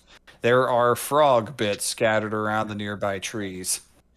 fuck. The birds will be happy. I wonder if that's how I wonder if that's how they distribute eggs and explode and send the eggs everywhere. Jesus. Awful. That's morbid. Awful. Fantastically Like, morbid. great. Yeah.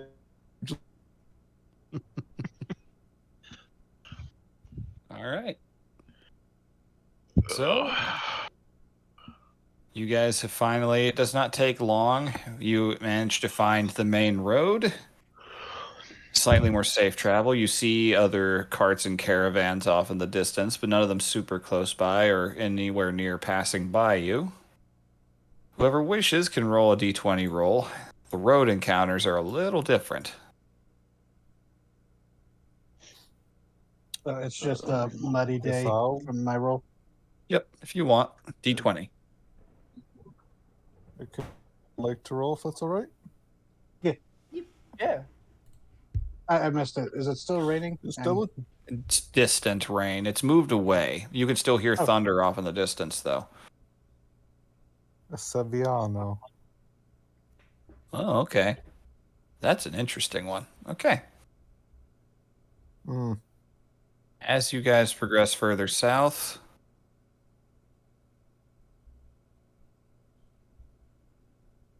not too far ahead of you, at one point you hear the sound of something very heavy falling.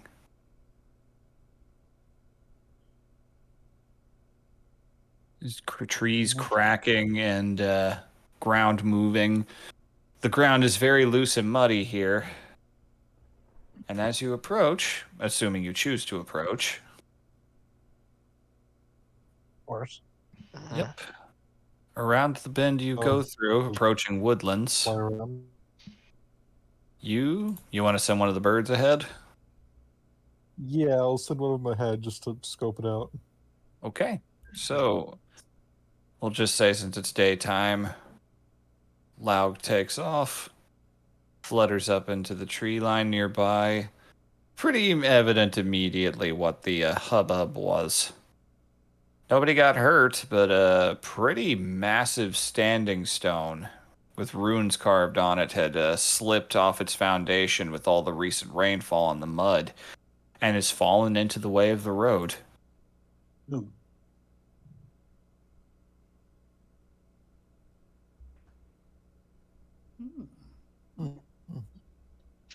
I've not Okay, left. I've not left the fucking wagon.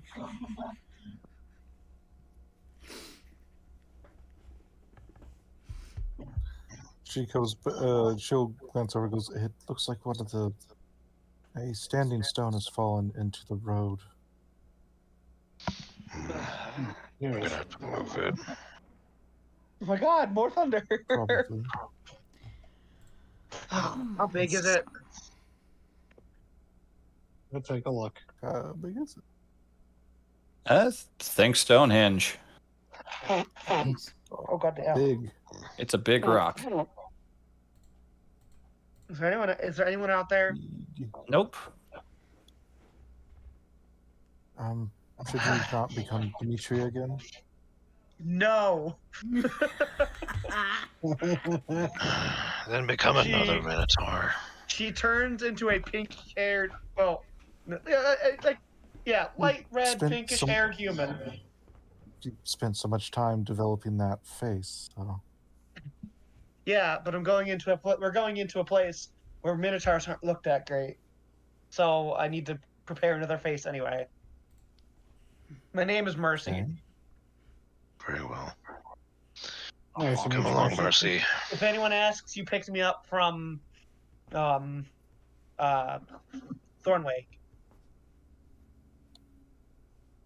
Okay. Weren't we going with the Alright. story that there was nobody left there? Oh wait, that's right. Well, no, Maybe well, yeah, Riverbend? 'cause people go along. That's right. Well, we'll workshop it before we get to Alpench. We just found you Could on the say side we of the met road you with in your Riverbend. thumb out. You're a hitchhiker. Yeah, I'm a hitchhiker. That's fine. She doesn't like put on like a new outfit because she's much smaller than she usually is. Mm-hmm. Have to wear human clothes. Yeah, she grabbed some Cleveland clothes, but she hasn't like picked a set out yet. Are you like huge or? No, like she's I mean, toned but not swole. okay, then probably between Hildegard and I mean, my Yeah, strength some doesn't too many change. It's just what clothes. she looks like. yeah, I know. Oh, I was asking if you're just really tall or really buff, because then you may not fit in their clothes. She's average. They're both kind of Average? on the small side, How tall is Hildegard? like 5'5" ish. How tall is Vara? That's flat 5. Vask is like 5'10", like my height. I didn't think too hard about it. Then I guess like about Hildegard's height, but definitely more toned than Hildegard is, because Hildegard lost that. In other words, Oh, if Hildegard a held monk on to build. any of her cleric era clothes, they'd probably fit you. Yeah, actually, So you're more a monk build.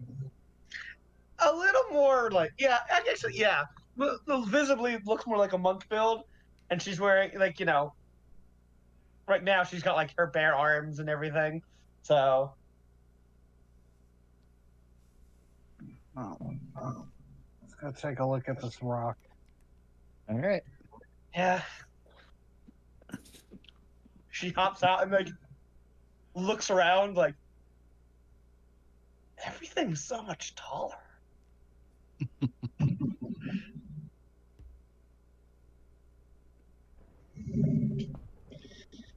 Yeah, check the stone. You said there were runes on it, Ian? Yep. As you approach it, this thing is probably a good 20-something feet long. It has thoroughly collapsed and a lot of upturned earth, knocked a couple trees down with it. It is covering the near entirety of the road. Fuck. It's cylindrical in shape. It is starting to sink into the muddy earth. And Oh, yeah, no. it is covered in runes. This magic Hildegard? Click on detect magic and glance it over. The runes are magical. Very, very old, though. Mostly just designed to remain and not be weathered.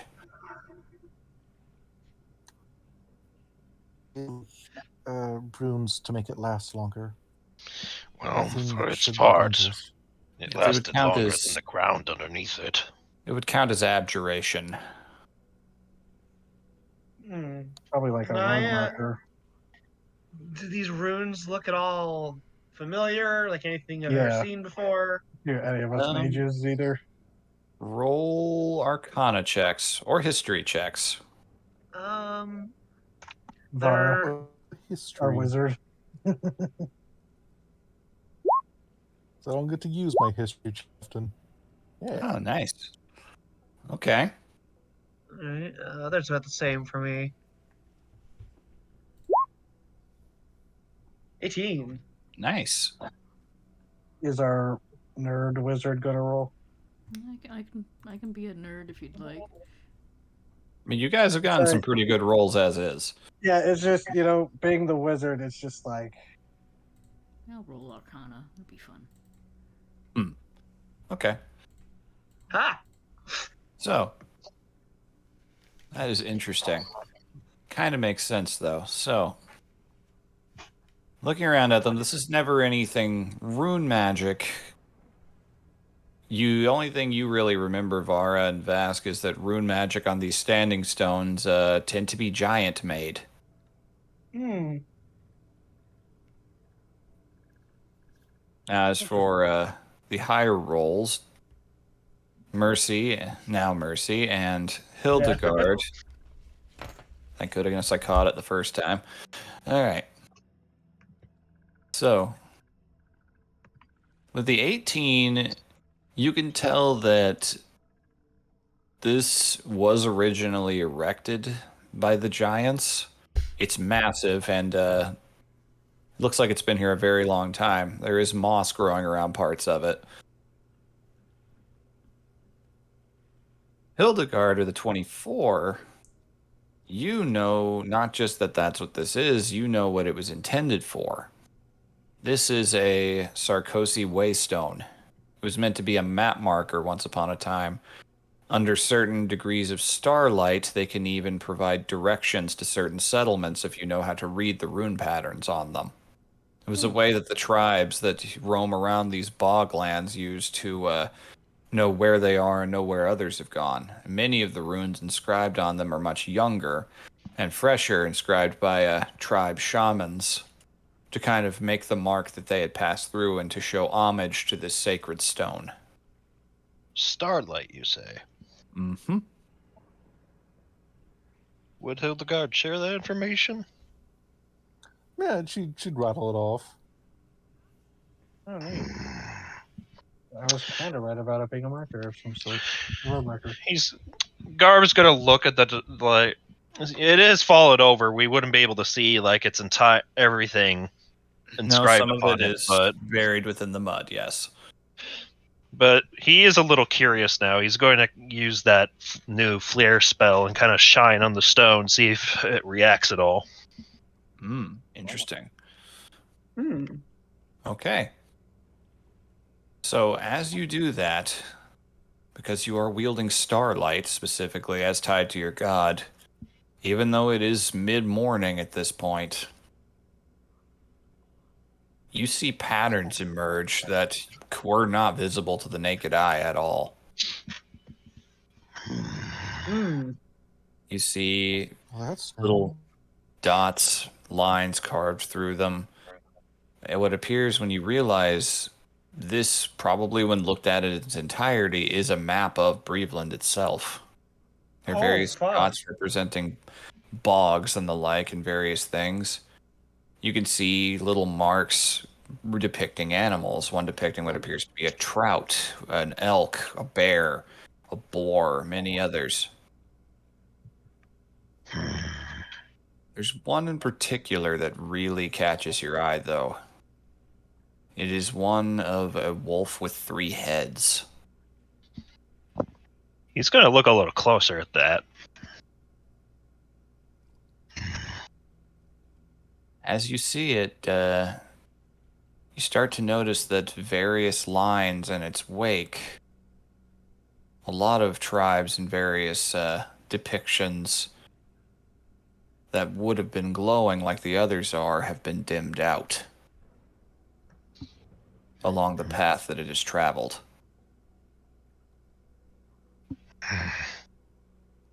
So it's been leaving destruction in its wake. It appears that way, yes. And am I able to ascertain, knowing our modern map of Breezeland with this, where this path has been carved? Roll. Anything familiar? Based on the section of the map that you're on, if you were to look at the map, I would need somebody to make an intelligence check to deduce that pattern. Please help me. Vara! Alright, Please help me. I have 8 intelligence. I will help. Does anybody want to aid So- me? Yeah, he's going I will to aid you because I have a 14. call And I- out Rivara. I am Yeah. I am a sleuth. All right. Intelligence. Okay. Nine. Oh, thanks, Yeah. Vara. It is partially obscured, so it's hard to Would get a full picture of the investigation not work? entirety. I will allow one more check of your choice, sure, to see if any one of you can find a different means of looking at it. I'm gonna use a moxie. How much Whoops. of a strength check would it take to 21. roll over the stone to get a Yeah, better look at this particular spot? Vask is definitely willing to spend telekinesis to try and help lift this up if you get help. Because this is Yeah. definitely more than 1,000 pounds, but It is very heavy. You can tell just from looking at it and from the fact that it knocked trees down when it collapsed. I'm just But- wondering if maybe between telekinesis, a paladin, and maybe a rock, we might be able to lift this up. Hey, Yeah, because hey, we're still going to hey, need to I move have it 20 anyways. strength now. Thank you. Oh, yes. Also, I could turn into a creature. I'm more physically swole than the rock. Thank you. Yeah. All the more I also reason we- have a 20 intelligence, and look what I just rolled. That's true. That's very true. Yeah. With my moxie point, I got a 21. Yeah, with that 9, you're not able to deduce where exactly they are in relation to your current location. Too much of the map is obscured in the mud to get a full glimpse of the trail. But with the investigation, kind of looking at the patterns and drawing it out, it takes I a think bit. she pulls out her notebook and draws it. Good idea. Comparing it as best you can to the map and moving it around, this exact moment, the last marker of this tribe, right up here. Oh wow. Not too far away from Koswal and north of the giant ruins. Wow.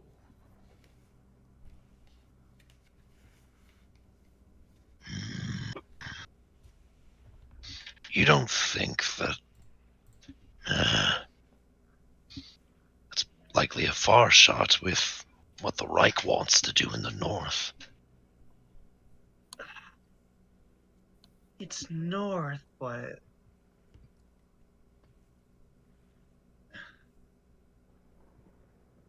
if they were headed there, they would have I don't. Then again, they were probably coming from the college, which is why they went. Maybe why they went past Thornway. DM. Mhm. Since Vask kind of grew up, well, he didn't grow up in Breeveland, but he was born here and he did spend a lot of time in Breeveland afterwards. Would a 3-headed wolf mean anything from like local stuff? Your town, just about anybody who's lived in Breveland has traded with the Sarkozy at least once. They're, as I've mentioned in the past, but for recap's sake, they are the traditionalist humans that are trying to live as closely to the culture that they had in Hallowheim and before that as they can, attempting to deduce what happened to those original gods. They are nomadic, tend to wander about mostly in these boggy lands. They do trade with towns that they pass by. You would know that the majority of them value nature in its true form. They one taking the form of a more aberrant creature like a wolf with multiple heads, that's not very normal for their people, from your knowledge. I did hear though about the Sarkozy heading westward, but I also heard that a lot of them seem to have gone missing. Looking at the now dim markers, marking settlements or whatever, Mm-hmm. we may have found out why.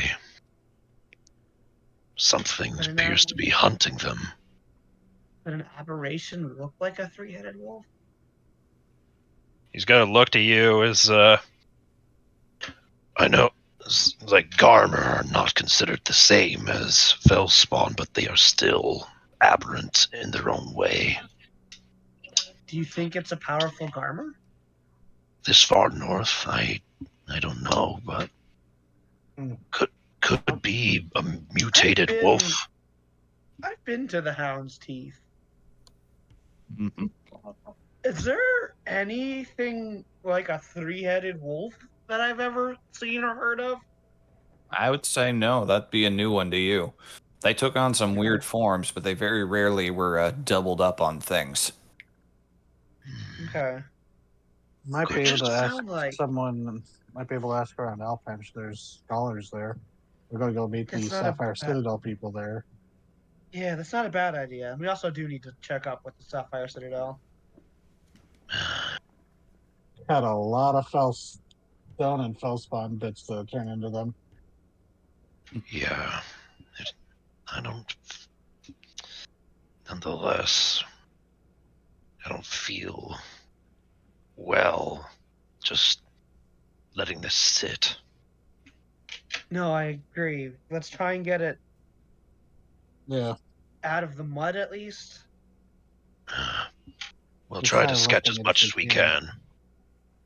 Yeah. Ideally, I'd like to lift it up and return it to how it was positioned, but The mud's given way there, but perhaps we can find a better spot for it. All right. Come on.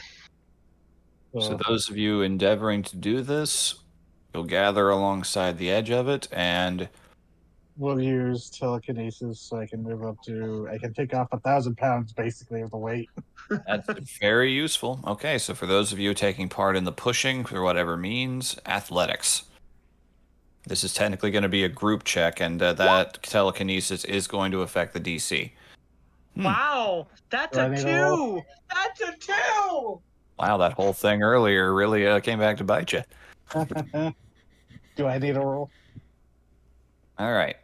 So, with telekinesis active, very dark and gray, overcast skies overhead. You slosh through the mud over to its resting place, attempt to gain leverage on the smooth, weathered stone. Attempt to push, attempt to pull, pry, gain leverage. On this first attempt, it does not budge. Ah,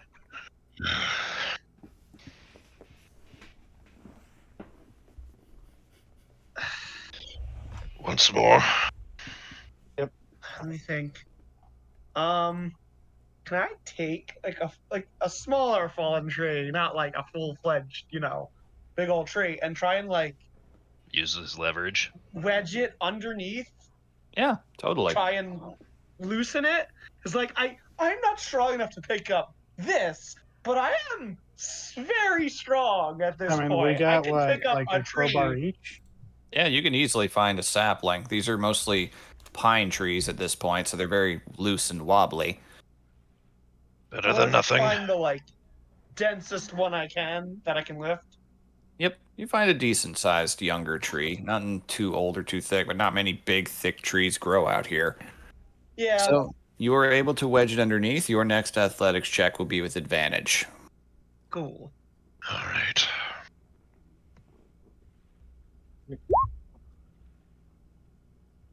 $19, okay. Much better. That's still only a 10. My God. Does one of us have guidance? I do. Would you like me to cast it upon you? Yes. I have a guidance.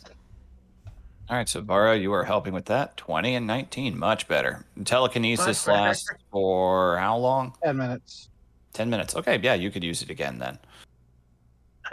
Okay. So this time, wedging beneath the tree, 23 plus 19, very good.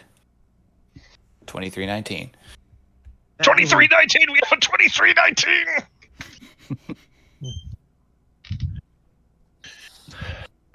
So,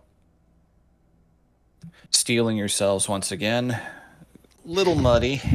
As you've pushed the first time, you kind of sank down to around knee height into the mud trying to get traction. Ooh. Well, that's a nightmare scenario. Hmm. To get out of your boots. Taking deep breaths, trying your absolute best to steel yourselves and gain traction again.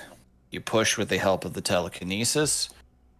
With the tree's help and using some of the kicked up mud to form something to brace with, you manage to roll it up. Are you trying to roll it away or trying to lift it up? Well, Ideally, lift it up. yeah, You but want at to get the it onto a surface where it won't sink into the mud. yeah, Preferably like standing up straight again. I think I But could just- use the telekinesis to hold it up straight, and maybe the two of you can push it to try to slide it in the mud. yeah, because if we can't get it upright, at least we need it to get out of the room. Or you might be able to even like hook up the birds to it and like pull it. Hmm.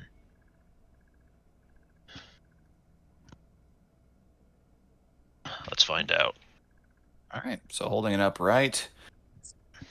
Yeah, I will say, with the two of you helping and with Vask's telekinesis, it is very difficult. It is an extreme strain. Vask, you're actually probably sweating about as hard as the two of them are. Yeah. You manage to And a get little it blood up. trickle from the nose. Yep. It just gets a couple of inches off the ground, and you're able to Ugh. kind of shepherd it along. You cannot hold this for long. You do find the torn earth that it was once in. It is a very deep hole it was designed to fit down into. But unfortunately, a lot of the earth on the other side of it has given way. So if you put it down in that spot again, it very likely is just going to fall over. The suitable place that's within floating distance before this crushes us. One of the people not working on this can roll a perception check to attempt to find something. Okay. I will do that. Just with the birds flying overhead. All right. Like, no, let's. As Vasquez floating, he's just like, watch your toes, watch your toes. Lift with your legs. Oh no. Oh no. Oh yeah, Wow. a natural 11. All right. Socrates shows up from the Strahd game and takes him out. You So- fucking would. You find a spot that you believe to be suitable, enough cleared earth. Confident enough in your choice, you tell them to set it down, that it should proceed down. Yeah, you slowly drop it into the mire. The two marshals stepping back to clear away from the potential blast zone. And as it sinks in, you realize that it is a much more boggy piece of land than you thought, and there is a bubble that rises up and pops from beneath. Uh-oh. It Oh, sinks no. down and falls into a nearby pond, half submerged. No.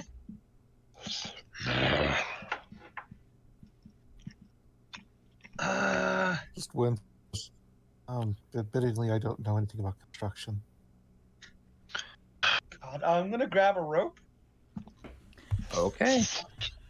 and I'm gonna fucking. Well, it's just a lake, right? It's a pond. A pond. Okay. I'm gonna jump into the pond.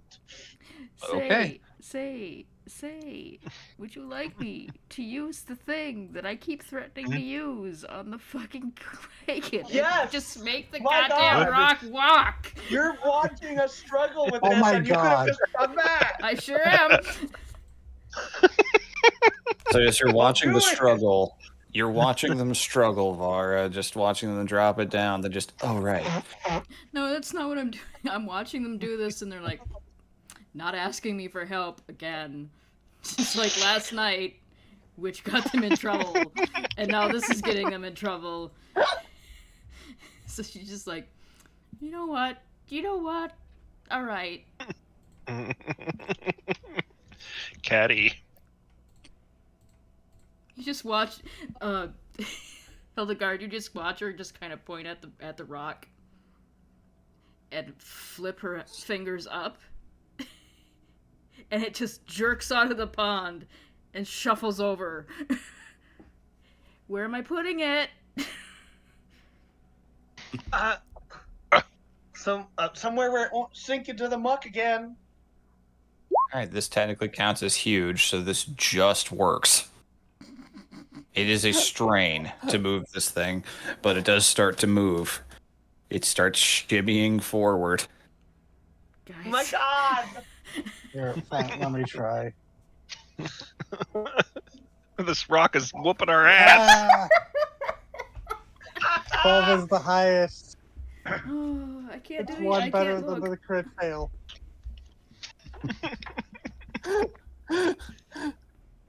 Man, y'all kick so much ass in combat, but moments like these. May Is I Hildegard roll able to another look again? perception? I would allow that, It's yes. still the best. Alright. Cross your toes. That's better. Eh, Okay. First, the birds look around. You find a spot that looks very similar to the last one nearby. At first, you're like, that looks good, but then you realize, maybe I shouldn't follow my instincts after last time. So you pick a different spot that you would normally not think was a good idea. And as it moves out of the mud, you begin to realize it has hundreds of rock-shaped millipede legs. Oh. And it's just kind of crawling along on the ground with them. It's like Celcilia. Yep. Oh, yeah. As it is walking upright, Garb thinks that he needs to get as much of this information down as possible in case it falls over again. Yeah. That's why Vasquez just immediately turned around silently and gone to take a nap in the carriage after that moment. All right. Okay. So as it crawls along, it finds a spot, cements, and twists itself down into the rock. You know what? While you guys are checking out the rock, Vasquez got to go look at where it fell and see if there was anything buried underneath where it was originally set. Okay. not a bad idea. Vara's going to turn towards the two marshals and just kind of claps her hands in front of her mouth and just go, we talked about this last night. Sorry. I forgot to. Vasquez just throws up his hands as he's walking away. Sorry, I don't work much with mages. Well, that's alright. Just... I know I'm young, but I came to help you guys. Take advantage of my help. Not. I assume that we're all always trying to help each other. Unless I say, I got it, which I didn't, I assume, oh, we're all actively trying here. You actively rejected my help last night. Yeah, because it was just walking over to look at something. Which could have been That was dangerous, and different. was. Speaking of dangerous, God damn it. Uh-oh. Vask, as you approach the foundation boy. upturned earth and look down. There's a lot of upturned skeletons down at the base of this stone. Oh, Like, a lot. just telepathically. Are they moving? No. Hmm. Telepathically to the group, it's like, hey, I think that was also a grave marker. Oh, nice. As you look back down the road and Vasquez just pointing into the hole. There's a lot of bones. Immediately comes over and looks over. Yeah, these are very old. Some of them are pretty thoroughly pulverized by the falling stone. But judging by their positions, they were buried beneath this standing stone before it was erected. Oh. That's messed up. Do they look like they were people that got crushed by giants, like maliciously, or like they were laid to rest here before the stone was set? Pretty hard to tell with the chaos of the upturned earth, but some of the bones are not pulverized, so you know that they weren't all crushed before they were buried. He's gonna flick back to the stone. It's like, if this stone's still able to tell whether or not a tribe is extinct, perhaps these are Sarkozy ancestors. Hmm. That's not a bad assumption. It's a weird funeral Did practice. we by reburying them while I still have like a few minutes left on telekinesis? Yep, you can very easily with telekinesis smooth over the earth that got upturned. Yeah, because even though I'm a pack rat adventurer, it's like some things you don't, some grave sites you don't move. Mm-hmm. Yeah. I've looted enough graves to know when not to. Mm-hmm. Sometimes things will quite literally bite you in the ass. Goddamn ghouls. I also like how trigger shy, gun shy this group is about undead. It's very funny to me. Why? Personally, funny to me. Remember, skeletons. Well, same with plants. Plants and skeletons. So the real solution, plant skeletons. Yep, that was exactly what I came upon. It's like, it was a bunch of blights that got us, and I know those are connected to vampires, so... I did have an idea of a character once where it was a skeleton druid, and that was the thing. The vines were animating them, and their wild shapes would be the vines growing out into like a topiary animal version. That's fun. I like that actually. They were Anyhow, the walking garden, I think it was like. Anyways, I love that. All right, so looking around, things seem calm now. The stone is firm. It has not tilted or sunk down. It appears you chose well in a new spot for it.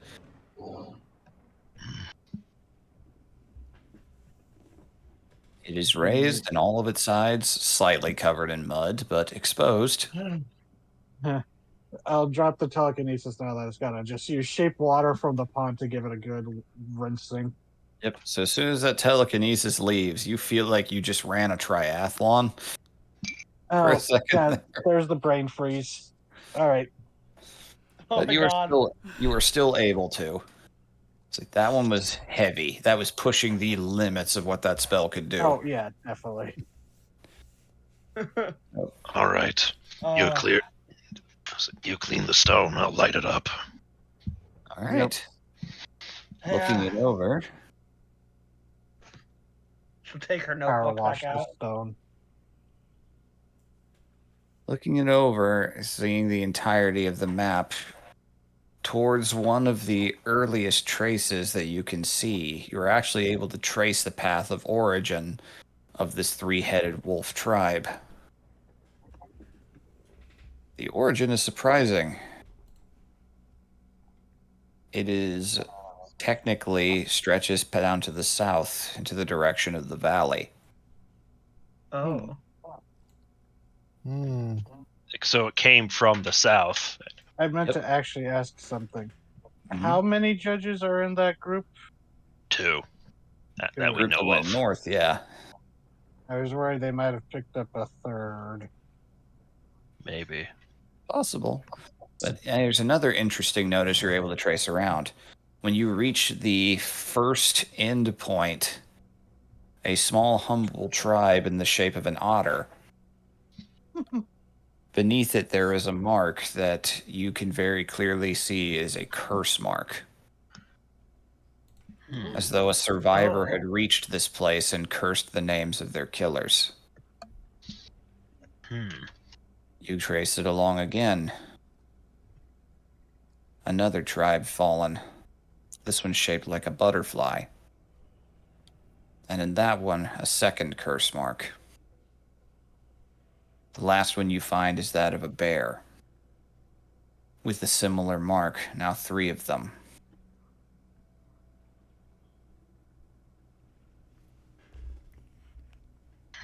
And there it continues.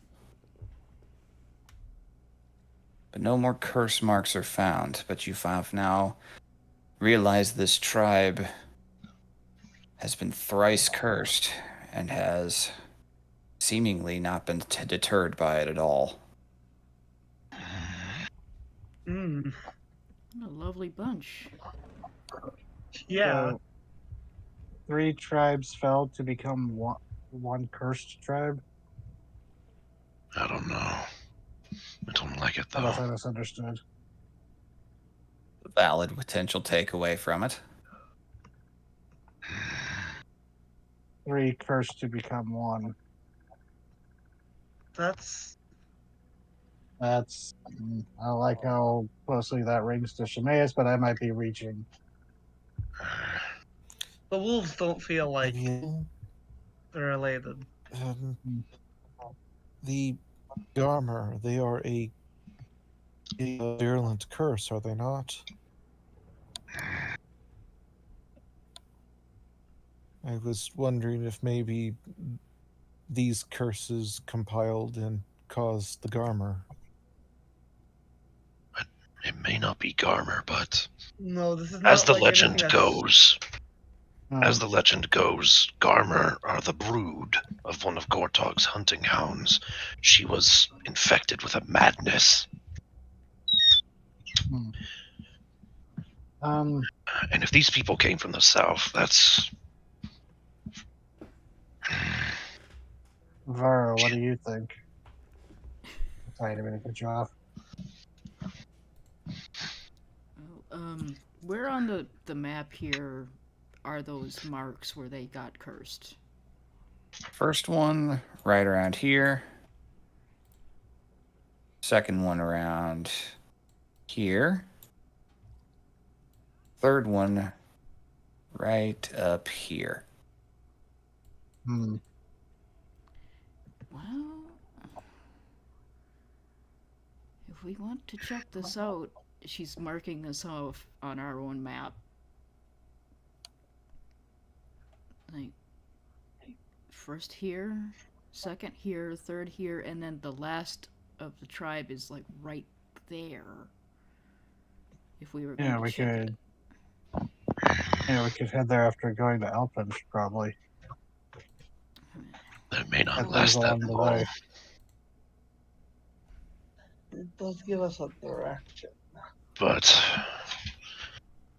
though I worry they may not last that long, that's basically the other side of Briefland. We wouldn't be able to get there with any haste. Vara, again, I'm asking you now. Any of your tricks might be able to decide on that? Or clarify?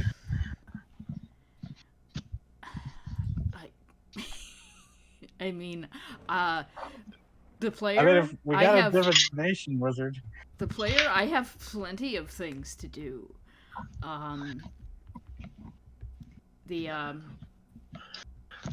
The character. A lot of the things where we could get a definitive answer are dangerous, or will piss the Yep. DM off. Yep. But I do have the ability to cast augury. That'll only tell us like good or bad whatever decision that we. Oh asked. wait, I had yeah. divination, which it did technically tell us how to stop the blight, but it wasn't particularly helpful in how to not No, that's murder true. things. I have contact other plane, which could potentially make me insane, or more insane. And I have legend lore. That one's pricey though. That one's pricey. This might. Thank you for mentioning augury, because I actually have that spell now. Oh dang.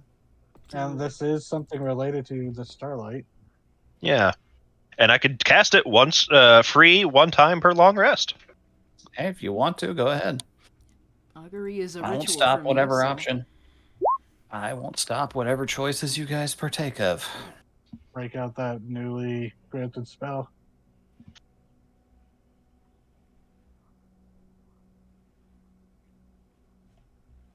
Question is, how to phrase it. Yeah. Is your I just imagine, but like I could see like how it says like you choose how you do it, and it's just like what does Garm just sniff the air? Well, considering this rock relaxed starlight or whatever, maybe that's part of it. I haven't given too much thought to how he actually performs the augury because he's never done it before. Gortog just gives you a freebie right now. Throws you a bone. A Blue's Clues posh appears on the map. Damn it. As Yeah. she's doing this, she's answering Vask, just going, there's plenty of things I could do. Do you want me to try divining the answer? Would you like me to reach into the ether and pull out a bullshit answer? Or would you like me to talk to something and potentially go nuts? Well, you're not going. No, you're not going nuts. And that's an order. That's an order. I mean, it's. I got my own problem. You know, you're the one who can decide best for your abilities. What sort of answer do we want is the biggest question, I guess. Yeah. What do we want to know? Is there a time limit to? Divination, it has Whatever to be this something is. that occurs within a 7-day window. Right. Oh, Contact other plane will allow me to answer. I can ask 5 questions and they get 1-word answers.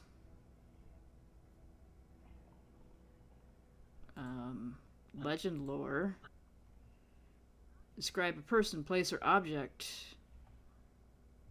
So, the place we know is up here, but I don't know if we can describe it enough for that particular spell. yeah. We might be able to if we do end up doing. I'm not saying we should yet, but if we do go to Elpinch and learn maybe from a scholar, if we ask around, because there's got to be scholars, even members of the tribe in town who might know something. But she would lay this all out for Vask, like break it down what she can do because somebody actually asked her.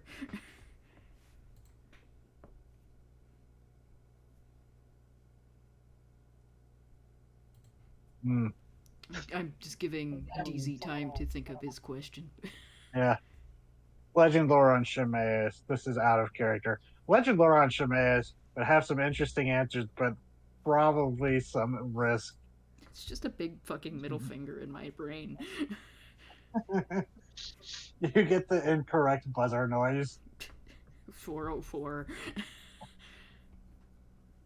You just go to the divine kiosk. It's like, can you give me anything about this guy? That just looks at you. I don't know. That's scary. I don't know, that's scary. Don't worry, I know this multiverse like the back of my hand. Oh, that's new.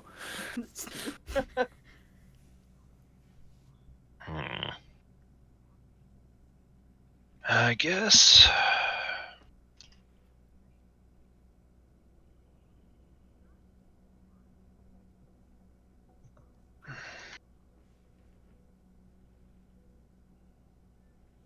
It's a problem with augury and divination. It's really hard to ask a question. There is Yeah. one Yeah. pretty distinct stipulation with augury, though. It has to be about a course of action you plan to take within the next 30 minutes. Yeah, I just Oh. noticed that, so I'm just big yeah. think.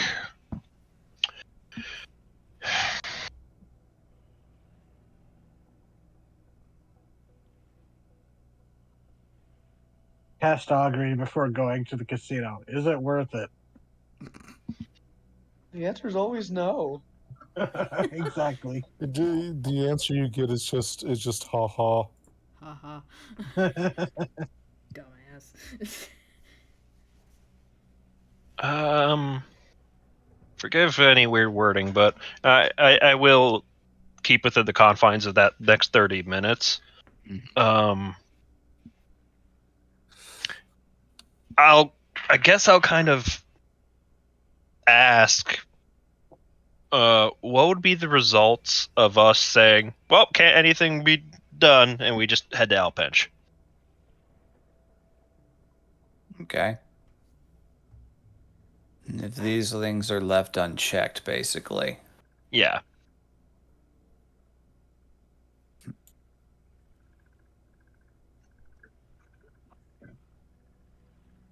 There is a response of weal and woe.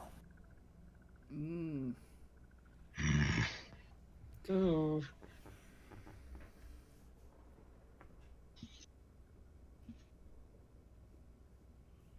That. Ugh. Nothing simple with magic, says the mage. Mm-hmm. Fucking Yep. magic, says the puncher. Who used to be a mage. Who used to be a mage, yes. Weal and woe for letting this just go on. Yeah, we could head to Alpench, but given how dense Alpench is, I don't imagine it's going to be a quick stay. No, there's people there that we need to meet. Which Yeah, is why and- I was a little. And who That's knows what why- other drama we'll get embroiled in Yeah, while in especially if we're Alpench. going to be split up. Like, yeah, that's. I didn't know we went. I'm iffy about not all of us going into Alpench at once because, you know, it's I a mean, good way to get we might separated. decide to go in all at once. We were, Yeah, as the VV decision is said, to be made. it's a big city. It's easy to get lost. We're not going to walk in and immediately get spotted. There are ways about going it, but Big enough to hide, so it should be fine.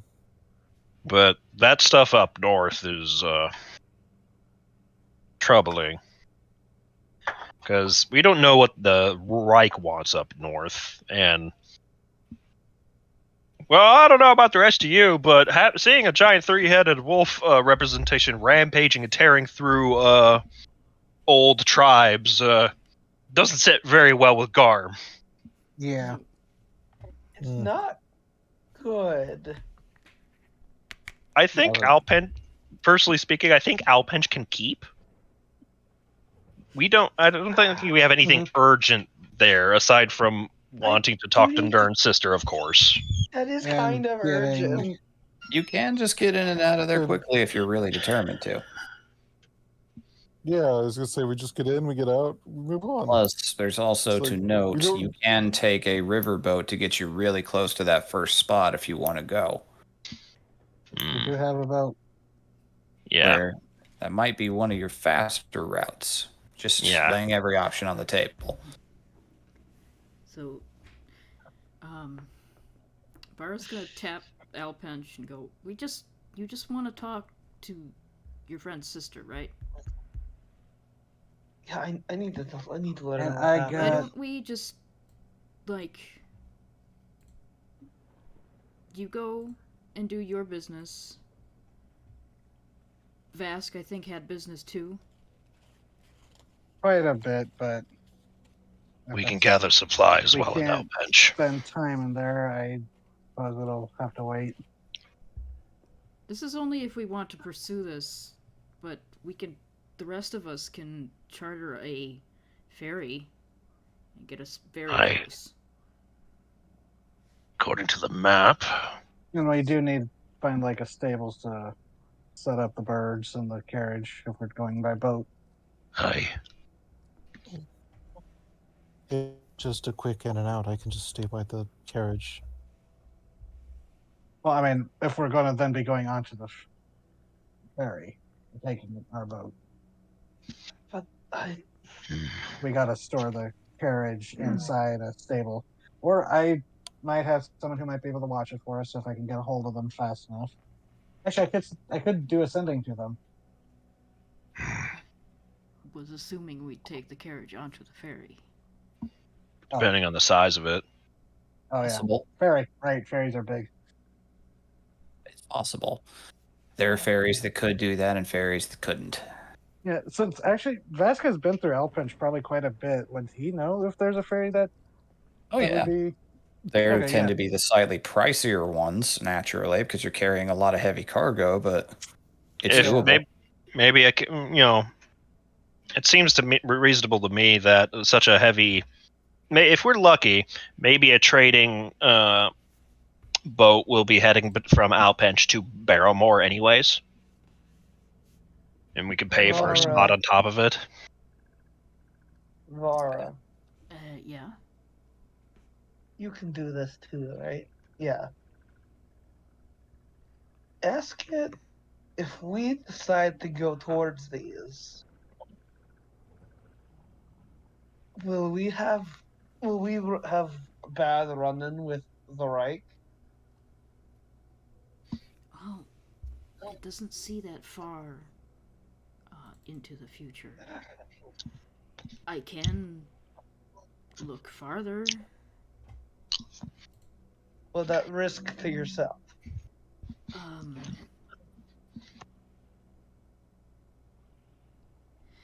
Divination?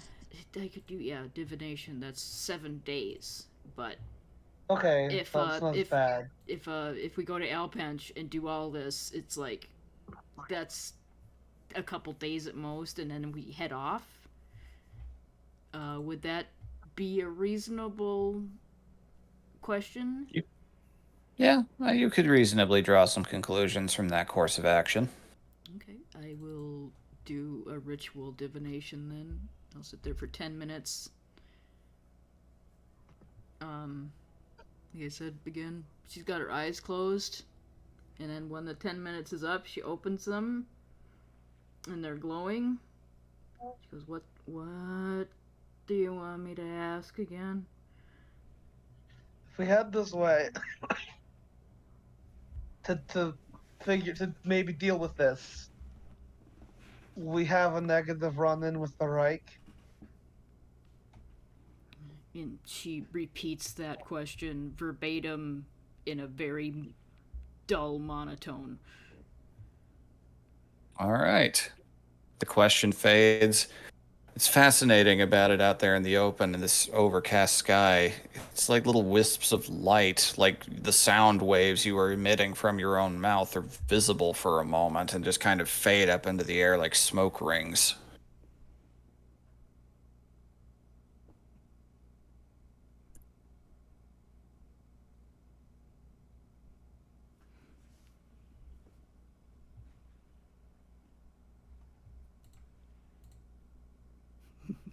But DM just starts typing something. Yep. Vara's just sitting there. Her eyes are open, dull, but glowing. The dial-up tone. Watching her divine is really disturbing.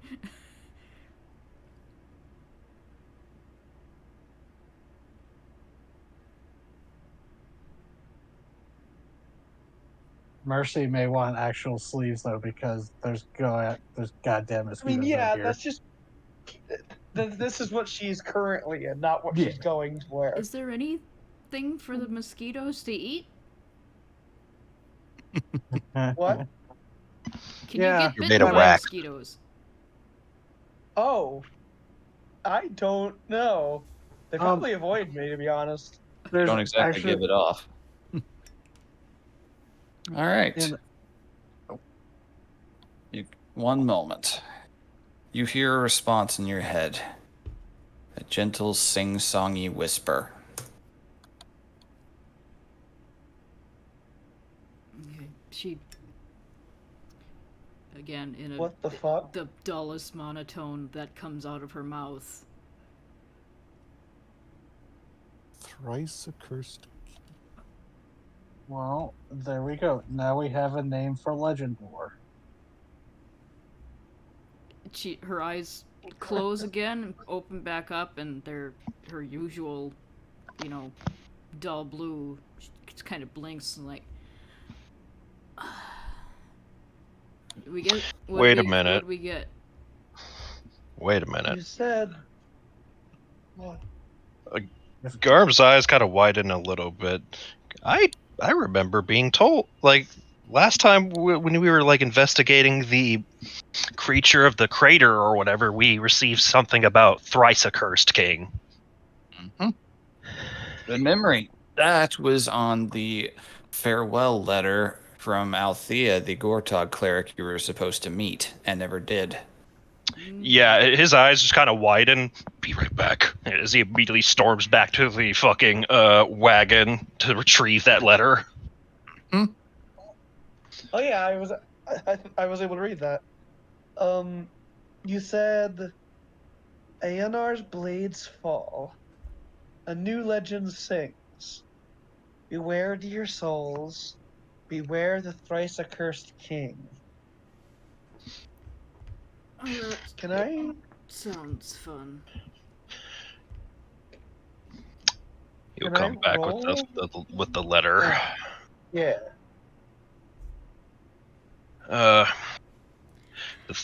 Unfortunately, by the time I started actually taking notes, this was after the fact I'd acquired this letter, but I just remembered it. Hearing that. That was, I think, was in my I think that's in my DMs because I was the one able to read it. Where are you now? Yeah, Nora's the one who Yeah. read that letter. Yeah, because the language is, I was the only one who spoke it. Yeah. To whomever finds this scroll, be they friend or fellow keeper of the lodge, know that my bones have worn down like the winter wind and can no longer maintain the trails. I have kept many logs of my findings in these woods and await whoever should take my place. Beware the listening wood and the singing stone.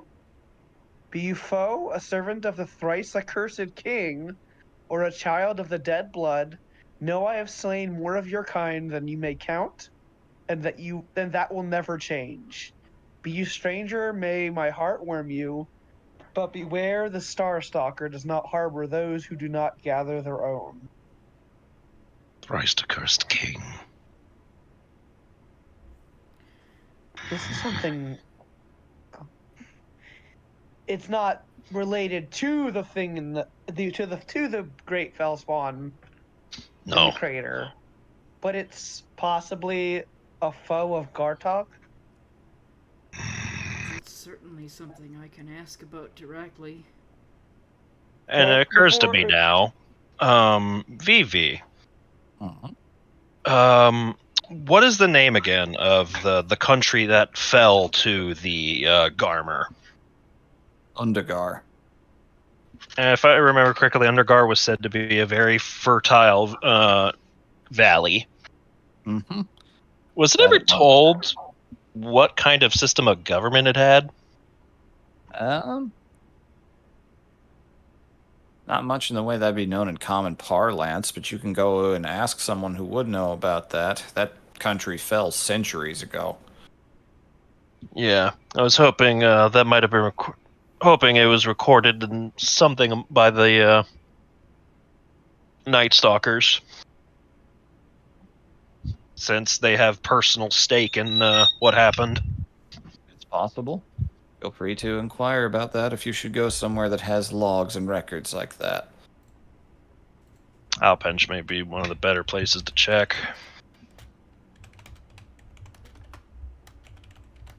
I wonder if INR's blades are the judges. That's what I was assuming. Yeah. Weal and woe. Judges will fall, yet something else will rise. Oh, don't tell me we have to save some judges. They want to kill me. And us. Aye, but this thing. You can't let it run rampant. Remember, there's a changeling in the party. We don't know how to kill them yet. We don't. This That's thing why- might. But killing them does at least inconvenience them. Consider it this way. If we investigate this thrice cursed king, we could find a way to permanently put down judges like the way you want. Look, I don't need an invitation to kill a judge. I will do that regardless of whether they come back or not, and they get to deal with that. They get to suffer death by my hand until they're dead. Still, I don't feel right about sacrificing Sarkozy lives. Neither do I. They're already suffering. We heard about that. I heard about that at the bar all the way back in the River's End. Did you know? I did. While listening to bar chatter, they had mentioned that there were Sarkozy tribes that were missing, worried that maybe the thaw had hit them pretty hard. But this three-headed wolf, Thrice accursed king. It seems to me we head to Alpench, gather what we can, head north. We give ourselves at least a day in Alpench to Rask to take care of his business, me to take care of mine, find supplies we need in town, and then charter a ferry. Aye. Sooner we depart now, the better. Let's load up. Yes. Right. We should take the time to be ready. There are things in Alpench that can be very useful, but we don't want to linger. No. Let's get a move on. All right. You guys make your way back to the caravan, get loaded up, this knowledge weighing heavy on you. You make your way with expediency. As you approach sunset, you begin to see the road take on a more civil, well-kept state as the soil becomes harder and more firm. The lakeshore nearby, begin to see people moving about, little farming hamlets. As you get closer and begin to see the walls of Alpench, you're treated to a rather horrid sight. Oh. Lined up along the main road entryway are the charred Oh, no. remains of many changelings. Oh God! And draped along the walls, alongside the flag of Breveland, is the flag of the Ion Reich. And that's where we're going to call it for the night. Jesus Christ. Damn. Fuck!